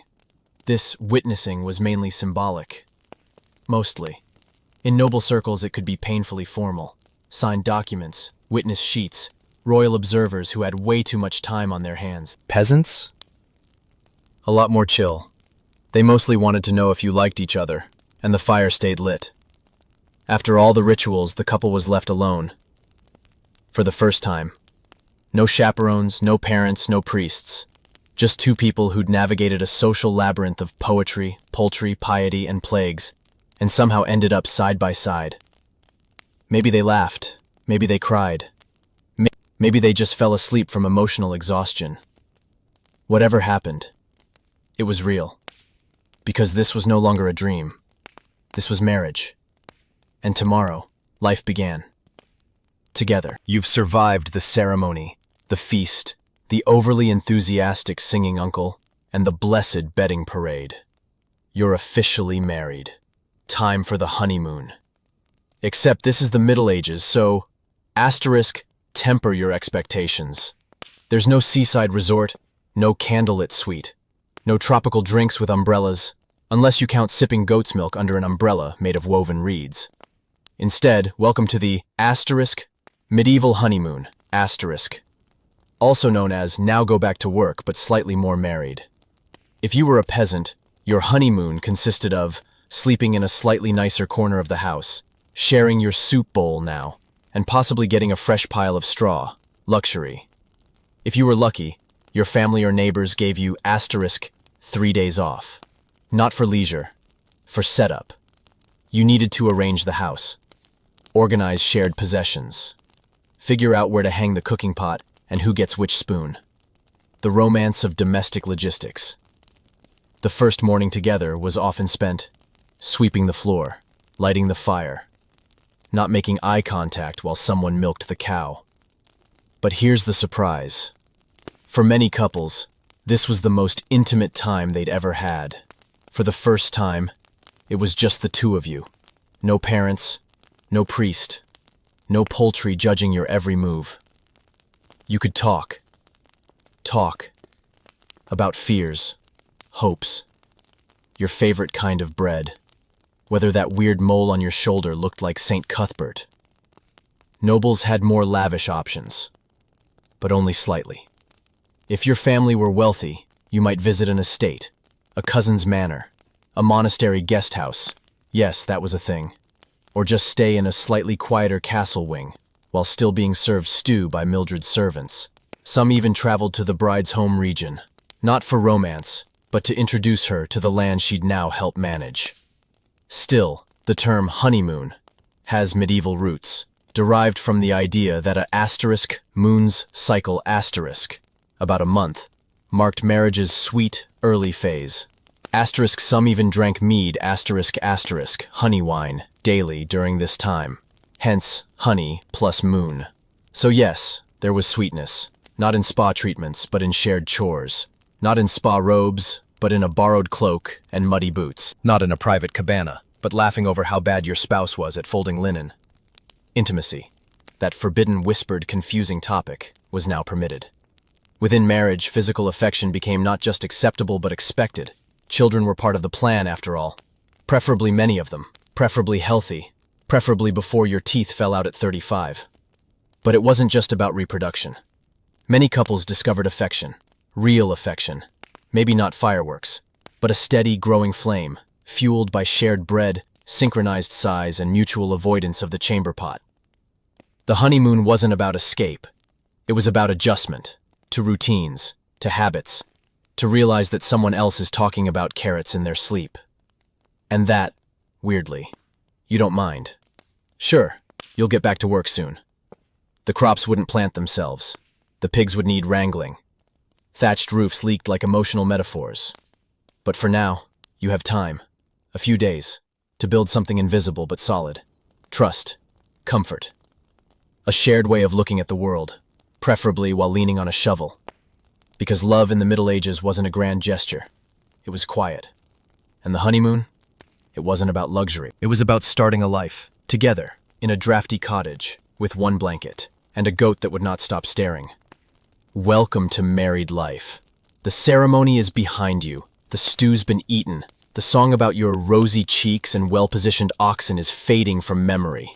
And now you wake up next to someone snoring into the shared straw pillow. This is it. The real start. Marriage in the Middle Ages wasn't a honeymoon phase of endless kisses and romantic horseback rides. It was more like an accelerated boot camp in compromise, cohabitation, and cow-related chores. Your first week as husband and wife likely include arguing over how much salt goes in the stew, trying to remember whose turn it is to sweep out the chicken coop, accidentally wearing each other's wooden shoes. It's charming. It's chaotic. It's the great medieval romance reality check. The most noticeable shift? There's no more pretending. Before, you smiled politely. You recited poetry. You handed over symbolic apples and complimented each other's embroidery. Now, you smell each other's morning breath. You debate firewood stacking strategies. You share a chamber pot and discover, with horror, that your beloved snores like an angry bishop. But here's the thing. It's not bad. It's often sweet. Because behind the domestic logistics and barnyard smells, there's a new kind of intimacy, functioning as a team. You split tasks. You rotate duties. One of you turns the butter while the other explains for the 5th time why the goat keeps eating the thatch. You eat together. You laugh at things no one else understands. You create inside jokes about the candle that won't stay lit, or the neighbor who always sings off-key. You become a unit. Of course, it's not perfect. There are disagreements. Maybe one of you folds linens incorrectly. Maybe someone always leaves muddy boots near the soup. Sometimes, the arguments are loud. Sometimes, the silence afterward is louder. But slowly you learn each other's rhythms. You know how they like their porridge. Do you know what sets them off? You start to finish each other's complaints. And if you're lucky, fortunate, the love that began as poetry and glances becomes something sturdier. Companionship. Some medieval couples fell deeper in love after marriage, with time, with shared experiences, with 100 ordinary Tuesdays that no bard ever bothered to write about. They found romance not in poems, but in shared cabbage chopping. Not in kisses under the moonlight, but in the quiet. Be careful, they said before heading out to chop wood. Love became a verb, a choice, a series of moments, mending their tunic without being asked, saving them the last good spoonful of broth, sitting beside them after a hard day, saying nothing but meaning everything. Even the church encouraged this version of love, the practical, the supportive, the idea that marriage wasn't just sacred, it was mutual work. And yes, there were still sweet moments. A kiss in the dark, a laugh while doing laundry, A story shared under the stars. Small things, real things. Make sure you have a deal to set. Because in the end, life was hard. Plagues, taxes, mud in places that should never have mud. But in each other you found not just a partner, but a witness to your life. Someone who saw you at your worst and still offered the better pillow. Someone who helped you carry firewood. And occasionally, emotional baggage. And slowly, without fanfare or lute solos, your marriage became something beautiful. Maybe not by fairy tale standards, but by real ones. You, your partner, squeaky floorboards, and a future stitched together, one cabbage at a time. Ah yes, marriage. The sacred bond of two souls and the occasional flare-up of jealousy, so intense it could curdle fresh goat's milk. Because if there's one universal constant, from castles to cottages, pastures to parlors, it's that love, once established, inevitably invites the possibility of doubt. In the Middle Ages, jealousy was a personal quirk and a community event. Let's say someone smiles too long at your spouse during a feast. Just a smile. Nothing scandalous. By sundown, 3 things have happened. Your mother-in-law has narrowed her eyes. Your neighbor has mentioned suspicious glances during Vespers. A bard has begun composing a mildly passive-aggressive ballad. Welcome to medieval jealousy, where suspicion traveled faster than gossip, and resolving things often required emotional intelligence or an axe. Let's break it down. If you were a peasant, jealousy was raw and immediate. Your partner lingers too long at someone else's turnip stand, you notice. Do they compliment someone's oxen too enthusiastically? You sulk. Do they accept a particularly shiny apple? You question your entire relationship. Arguments erupted over things like, whose bread did they taste at the festival? Why were they helping churn butter at someone else's cottage? Whether that lace was really just borrowed or something more sinister. And yet, peasants didn't have time for extended emotional crises. There were pigs to feed, fields to plow, and plagues to outrun. So, most jealousy spats were loud, dramatic, and over within 24 hours. Usually after one party brought home extra stew or fixed the roof without being asked. But if you were noble, jealousy became a theatrical masterpiece. Think long silences, smoldering glances, strategic gift-giving to random courtiers to even the scales. One knight rode 20 miles to gift his wife a falcon because she smiled at a lute player. She responded by naming the bird, not impressed. Courtly jealousy was often dressed in metaphor. The rose wilts in strange company was code for, don't flirt with Lady Arabella. Some nobles even hired poets to outdo each other in passive-aggressive verses. O fairest dame, thy gaze doth wander wide, but not as wide as my despair. That guy slept in the stables that night. And let's not forget duels. Yes, duels. 2 men could, and did, fight over perceived improprieties, from stolen kisses to ambiguous handkerchief exchanges. Even women sometimes took matters into their own hands. Lady Eleanor of Brittany once poured wine over a baroness who commented a little too positively on her husband's armor polish. It was legendary. But here's the strange thing. While jealousy burned hot, it also affirmed commitment.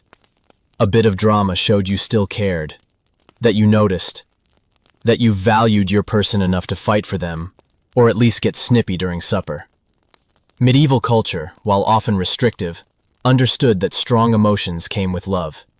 Priests preached about fidelity, troubadours wrote about betrayal, and every innkeeper had a story about 2 lovers and a cheese misunderstanding. Jealousy even had rules. The church warned against jealous wrath, the kind that led to violence or sinful thoughts. But righteous vigilance? That was encouraged. You were supposed to guard your spouse's honor. Just maybe not with a crossbow. That said, not all jealousy was real. Some were imagined.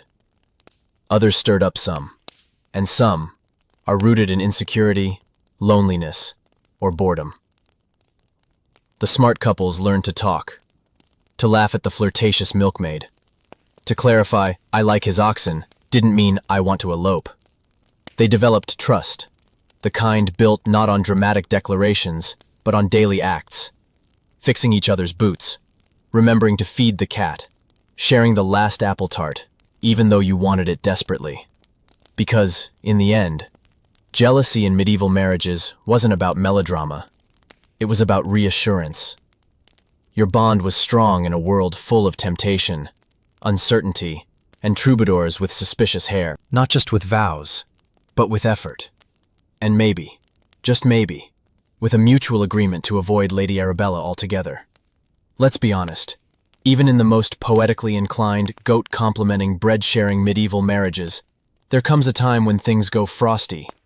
Welcome to the medieval marital dispute. No marriage, not even one arranged by a bishop and sealed with a ribbon blessed by St. Mildred, was free from arguments. Sometimes, the fight was big. "Why did you give my best ladle to your cousin?" Sometimes, it was small. "You snored through the bell tolls again." Sometimes, it made no sense. "I dreamed you insulted my soup." "I'm still mad." The causes were endless. Misplaced spoons, forgotten market days. One spouse thought 5 pigs were more than enough, while the other wanted a small herd for emotional support. And how did couples argue? Loudly, quietly, creatively, and often in front of livestock. Arguments might start with whispered jabs over porridge and end with someone sleeping in the barn, voluntarily or not. In peasant homes, space wasn't an option. You couldn't retreat to a guest room or go for a solo spa weekend. Your choices were 1. Sulk silently while chopping wood. 2. Complain loudly while mending things that weren't broken. CAA 3. Eat dinner without passing the salt. Medieval emotional warfare. One couple famously fought for a week by only communicating through the family rooster. She would say, "The rooster says you should wash your feet." He would reply, "Tell the rooster he snores louder than a blacksmith." It worked. Sort of. Among nobles, spats were more refined, but no less petty. "I shall dine in my solar tonight." "Fine, I'll eat with the falcons. They appreciate my poetry." And then came the asterosteros symbolic gestures. Sleeping with your back turned? Obvious. Returning a gifted ribbon? Dramatic. Rearranging the firewood pile so your initials are no longer aligned? Next level passive aggression. Church teachings offered guidance. Wives submit. Husbands be kind. Real life advice? Much messier. Some priests acted as mediators. Others sided with whoever donated more candles. Sometimes disputes were aired publicly, during confession, feast toasts, or town-wide sighs. But here's the fascinating thing. Medieval couples were asterosteros weirdly good at recovering.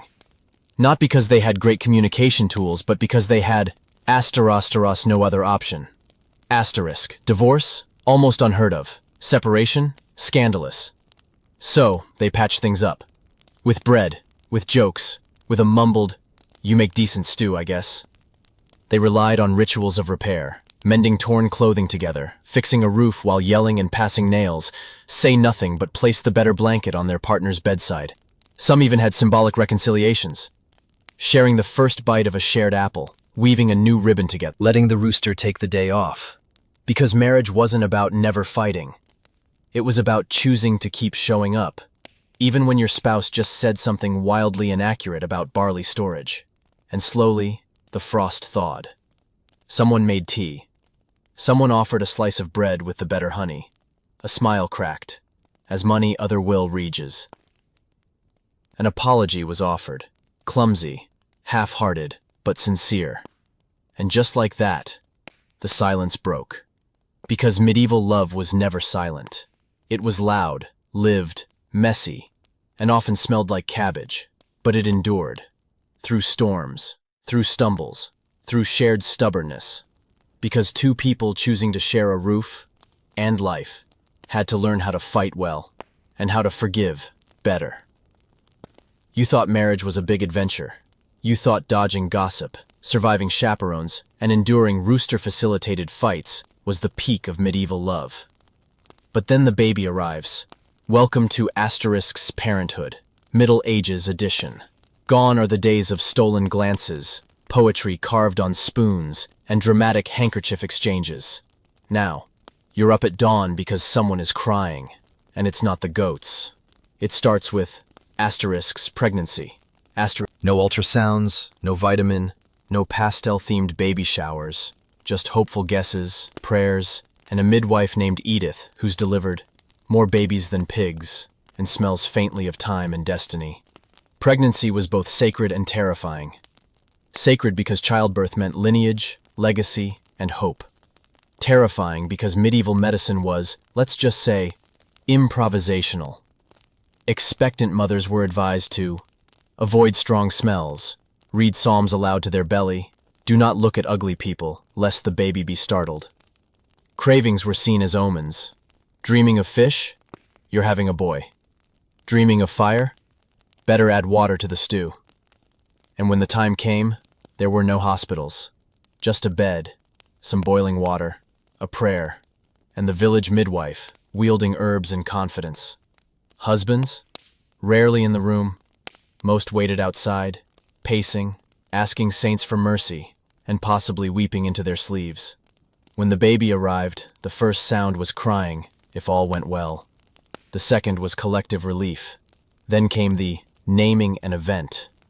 Names had meaning, legacy, protection. You might name them after a saint, a relative, or that one uncle who survived the last plague and spoke in rhyme. Then, parenting began. Journalisters specify pursuers. Forget me time. Forget date night. Features old messages. You were now in charge of a tiny, wiggling, often leaking human. Sleep, gone.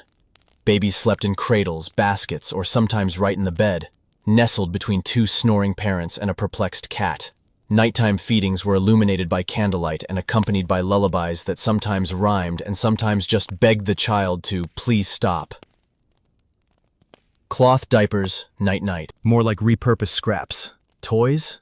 Whatever wasn't sharp, poisonous, or alive. Discipline? A mix of stern looks, folk wisdom, and the phrase, what would St. Cuthbert do?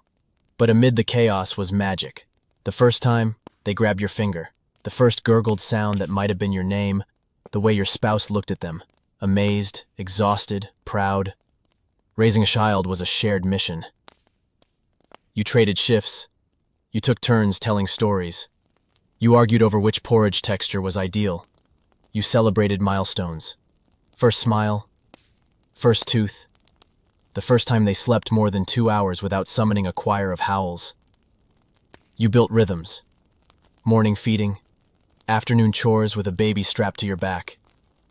Evening prayers were whispered so as not to wake the beast. You aged quickly, but you grew wiser. You learned that love wasn't just holding hands in candlelight. It was staying awake all night to chase away fevers. It was giving up the last bite of bread because someone else was hungry. It was holding a tiny foot in your hand and realizing everything had changed. Some days, you missed the old romance, the flirting, the dancing, the gentle drama. Now, drama meant a rash, or missing goat's milk, or the baby chewing on a decorative relic.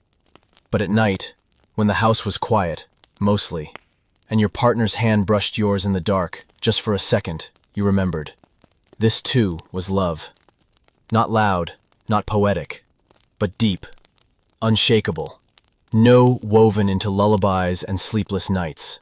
Love had changed, but so had you. And now you were more than lovers. You were my parents. Not all medieval love stories followed the rules. In every village, every manor, every bustling marketplace, some couples didn't quite fit the mold. Who dared to defy the expectations of family, faith, or feudal obligation. They were the asterisk rebels of romance. The ones who said, No, I will not marry the pig farmer just because his uncle has good boots. No, I do not care that her dowry includes 3 buckets and a blessed goose. These were sometimes they came from different classes. The knight and the kitchen maid. The merchant's daughter and the blacksmith's apprentice. The noblewoman and the troubadour. Could barely play 3 chords, but had excellent cheekbones. The love between classes was risky. It challenged the structure. It made the neighbors whisper, and the elders clutch their relics. One lord famously disowned his son for marrying a woman of no linen.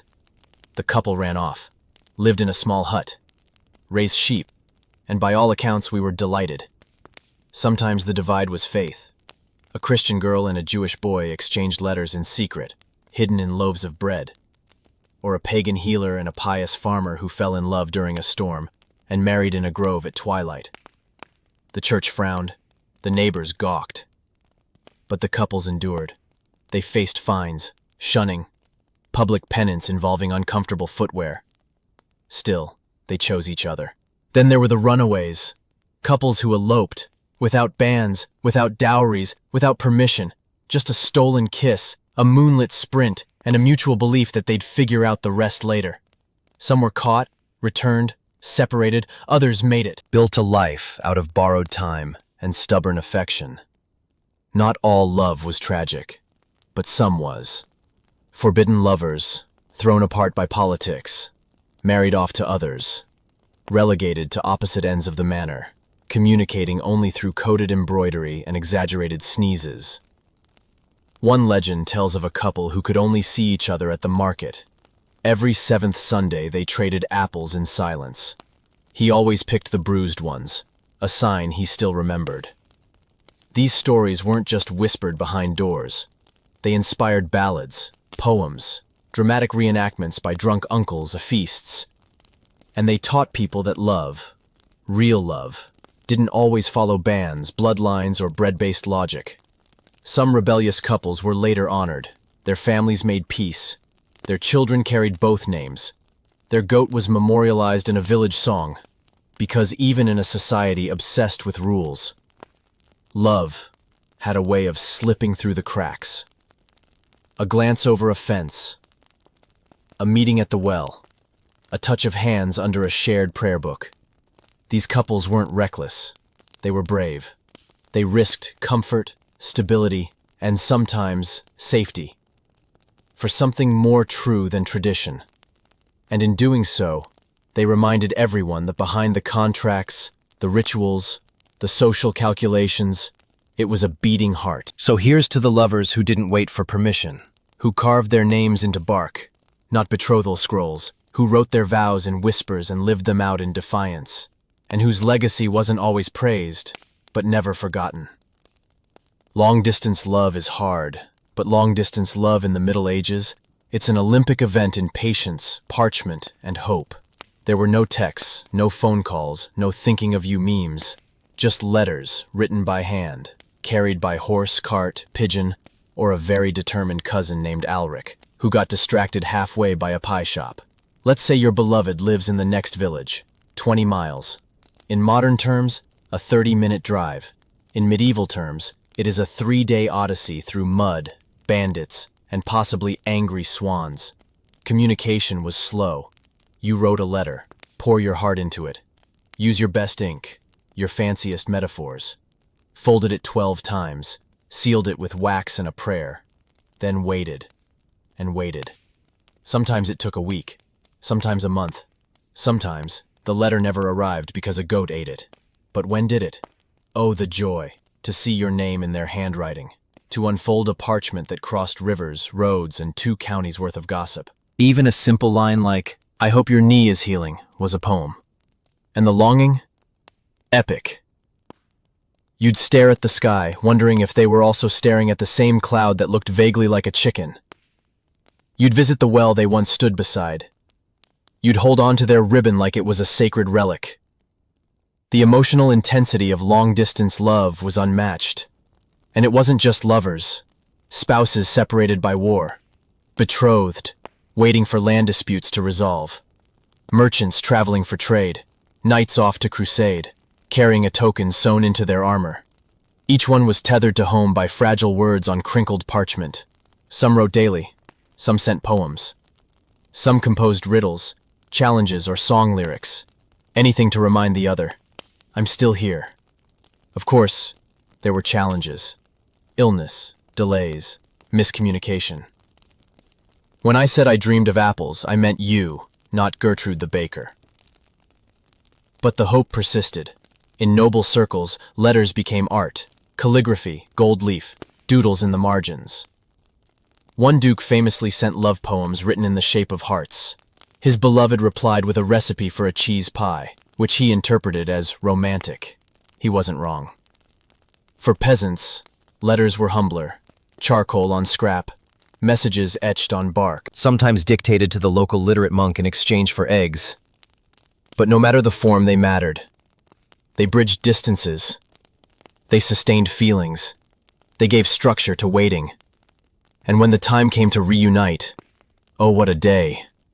The clatter of hooves, the shout from the road, the racing heart, the awkward hug followed by, "You've grown, even if it's only been 3 weeks." Reunions were glorious. And it's slightly weird because long-distance love creates a fantasy, and reality always has more mud. Still, most didn't mind. They'd survived apart, which made being together even sweeter. Shared bread tasted better. Laughter came easier. The silence was no longer a void, but a comfort. In the Middle Ages, loving from afar took faith.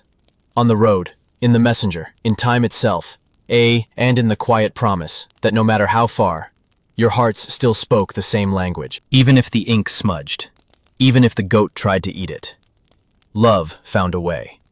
Because it always does. Even if delivered late and slightly cheese-scented. Not every love story ended in shared stew and synchronized sighing.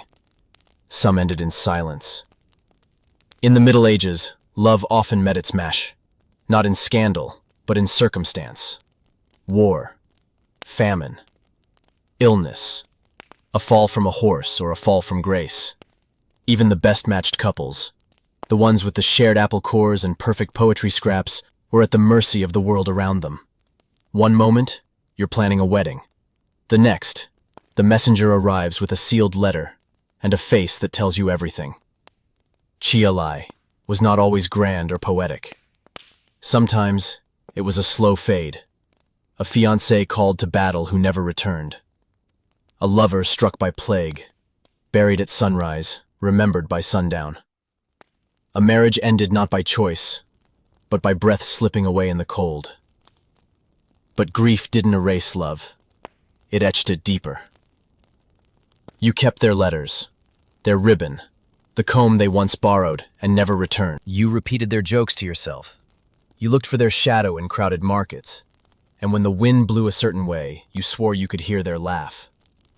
Medieval grief was heavy and communal. There were rituals, candles lit, masses said, stones are laid at graves or the foot of shrines. Widows wore black, widowers grew quiet. But even in mourning, love persisted.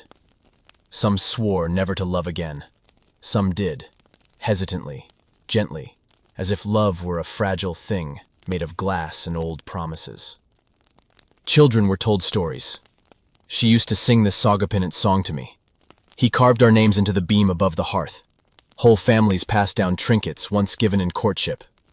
A spoon, a dried flower, a charm carved from bone. Sometimes the loss came without closure. A letter that never arrived. A wedding was postponed until hope faded. One man waited 10 years for a merchant girl who'd sailed away. He lit a candle each winter. She never returned. But he never stopped calling her name in prayer.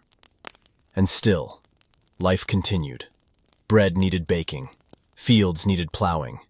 The heart, even broken, needed tending. Love, once lost, didn't vanish. It lived in echoes, in shared stories, in the way you stirred soup exactly as they did. On the way, you whispered goodnight to a space, just in case. Some sought comfort in faith, others in routine. Some wrote their sorrow into songs. Some carved it into wood. One woman planted a tree every year since her lover died. When she passed, the trees shaded the whole road. In rare cases, love returned. A presumed dead husband walks through the door during harvest. A lost betrothed shows up with a limp, a beard, and a wild tale about pirates. But even when reunion was impossible, remembrance was real. Grief is love, stretched over time. And in the Middle Ages, where life was fragile and tomorrow was never guaranteed, love wasn't measured only in what was shared. It was measured in what was missed. So, mourn. Yes, cry into your soup. Hug the goat that doesn't understand. But know this, Your love mattered. Still matters, even now. Even here, by now you've seen medieval love in all its forms. Poetic, practical, passionate, and sometimes painfully paltry adjacent. But what about the grand romances? The legendary ones? The love stories sung by minstrels and whispered around fires? Arthur and Guinevere, Tristan and Isolde, Lancelot and everyone. These tales are embroidered on tapestries, carved into stone, and performed with dramatic sighs by teenagers who don't understand them. But here's the question. Were they real or just medieval PR? Let's begin with the most iconic. Courtly love born in the courts of southern France, sung by troubadours, and written in verses that made everyone sound like they had a degree in metaphor. Courtly love wasn't about marriage. It was about longing, unattainable ladies, nights sighing in gardens. Lute solos are played at unreasonable hours. It was structured, almost like a game. He praises her beauty, with a heavy focus on her eyebrows. She ignores him, for 5 years. He writes a poem. She gives him a ribbon. He jousts dramatically. She claps. End of interaction. For nobles, it was a safe way to feel feelings without upsetting the marital apple cart. For writers, it was gold. But was it love? Or just emotional cosplay with snacks? Take Tristan and Isolde, a classic tale of forbidden love, potions, deception, and tragic boating. Beautiful? Yes. Relatable? Maybe. Historically accurate? Debatable. And don't forget Abelard and Eloise, real people, scholar and student. Passionate letters. Scandal, tragedy, monasteries, ouch. Their letters are still read today, filled with longing, philosophy, and post-surgery bitterness. These stories shaped how people thought about love. They created ideals. The faithful lady, the tortured knight, the dramatic parting scene in the rain, preferably while someone plays the hurdy-gurdy. But the everyday couple? They weren't dueling for affection. They were debating goat feed. Still, legends had power. They inspired. They warned. They distracted bored monks. One widow once quoted Lancelot during a dispute about pig ownership. Her argument was lost, but her flair was undeniable. Some couples modeled their courtship after tales. One young man tried to serenade his love like a troubadour. He had no lute, so he whistled, badly. She married him anyway. Not for the tune, for the effort. Because behind the myths was a truth. Love needs stories. To explain it, to elevate it, to carry it beyond the mundane. Even if those stories were 30% exaggeration, 40% metaphor, and 100% full of hair descriptions.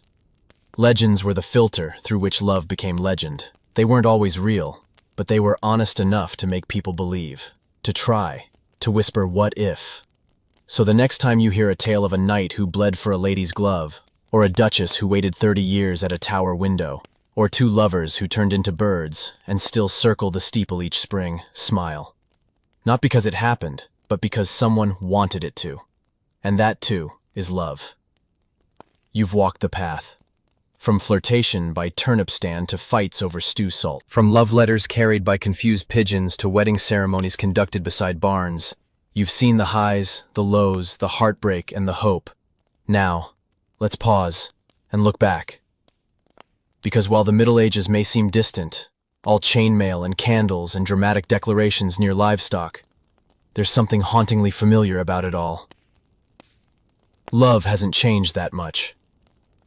We still fall for glances. Still freeze when the right person walks into a room. Still agonize over what to say, how to say it, and whether that thing they said about soup was a joke or a personal attack. We still write. Not on parchment, on screens. Not in verse, in texts, emojis, memes.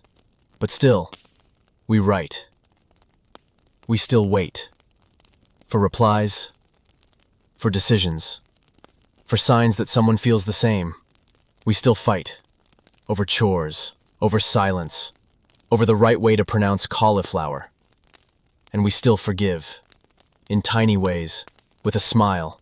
With a bowl of their favorite soup. Love in the Middle Ages was complicated. So is ours. But also, it was simple. 2 people. A shared life. A quiet kind of devotion. The kind you don't see in ballads, but in boots lined up by the door. They had no dating apps, no couples therapy, no playlists. But they had intention. They had laughter. They had people who remembered to bring firewood because they knew the other got cold feet. And really, what more could you want? The rituals change, the rules evolve, but the core remains. To love, to be loved, to build something strange, ordinary, and beautiful together.